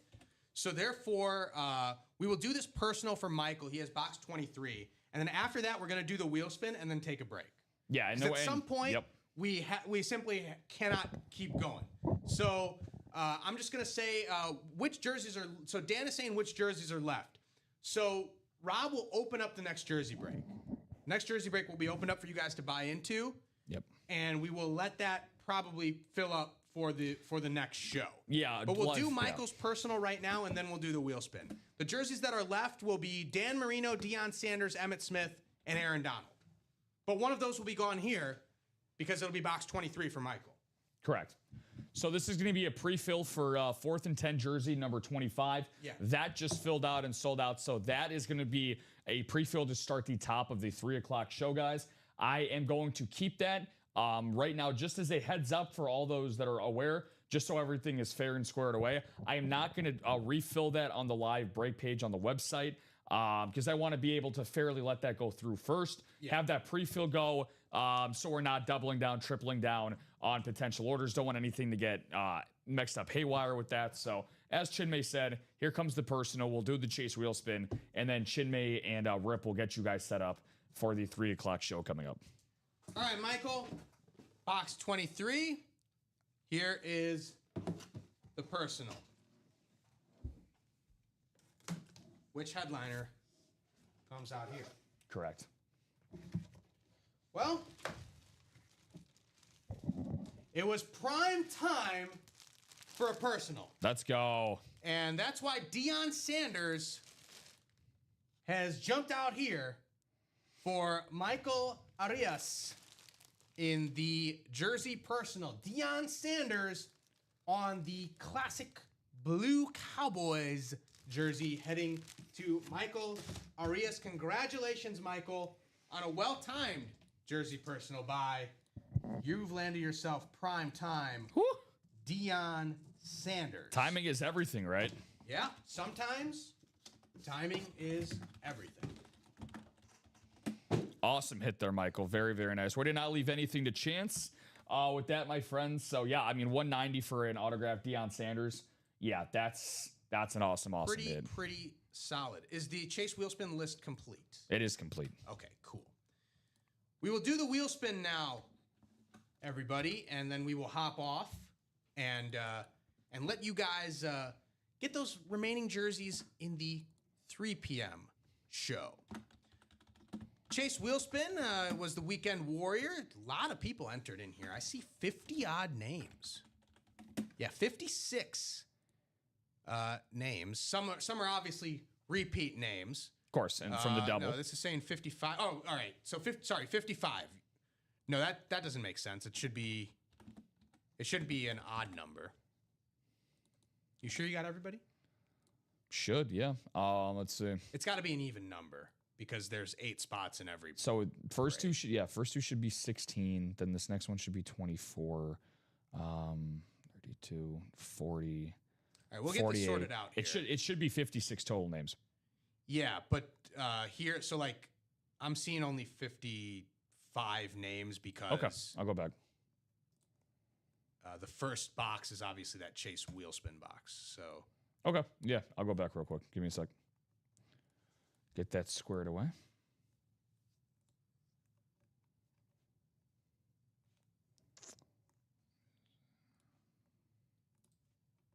Appreciate you guys getting into the breaks here, and I love the enthusiasm of just closing these breaks out. Unfortunately, if it was Rob and I going to 3 p.m., we would extend through and get the jerseys closed out and then do the wheel spin. But because we do have a shift in personnel, we will take a proper break and we will open up the 3 p.m. show with that jersey and probably close out the jerseys and have a brand new jersey series available for you guys once we knock out the remaining headliners. Figured out who was missing. Okay. Cool. Awesome. So everyone's good? Correct.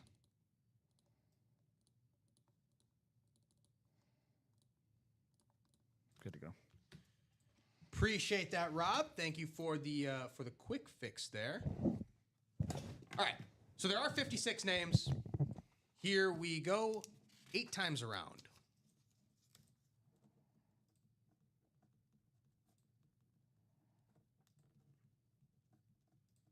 This is the Chase wheel spin for the Weekend Warrior. It is going to be Shohei Owens. Shohei Owens, you have gotten the Chase wheel spin. So, Jacom is in the chat. Haven't seen Jacom in a long time. How's it going, Jacom?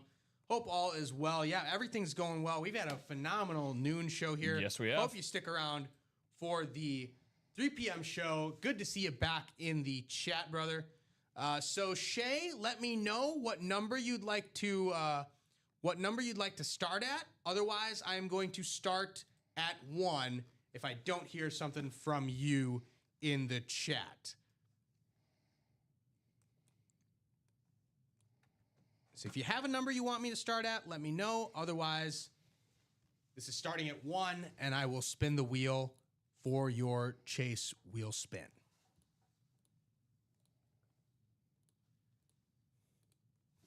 Shay is saying 23. We will start at 23. Thanks, Shay. Thank you for that quick response. Jacom is saying you all have the mini speed flexes and breaks that we do.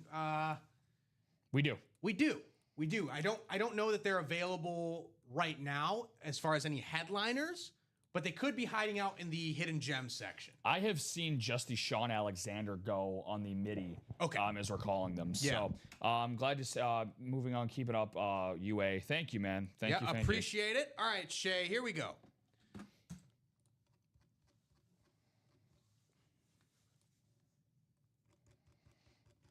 $69. Nice. Very nice number, yeah. It's a great opportunity for you there, Shay, for the 3 o'clock show to get yourself into a lot of single breaks. Yeah, you can get yourself into the Weekend Warrior single. You can use that to basically pay the price of the Weekend Warrior single to get into the double. So congratulations there, Shay. That UA credit heading your way. And most of all, thank you to all the customers for making the breaks happen. You guys drive the show. You guys determine what comes out of these boxes. You guys make this happen. We're just here just mumbling and jumbling about Wembanyama, Cade Cunningham, and maybe even John Wick. Never thought I'd be talking about John Wick in a break room context. Who would have thought? Everything happened, or you learn something new every day. You do something new every day. Exactly. Shay is saying nice in the chat. Yeah, Shay, congratulations there. For Chinmay and Rob here, It's been a phenomenal noon show. I'll be sticking around for 3 p.m. with Rip. Rob, he's got more happening weekend plans, so he'll be attending to those. But he's going to be around tomorrow. And depending on what happens in that Colts-Falcons game, you may be hearing Rob sing tomorrow. So you definitely want to tune in tomorrow. Depending on what happens in that Falcons-Colts game, Rob is either going to gloat or he's going to be singing. It'll be, yeah.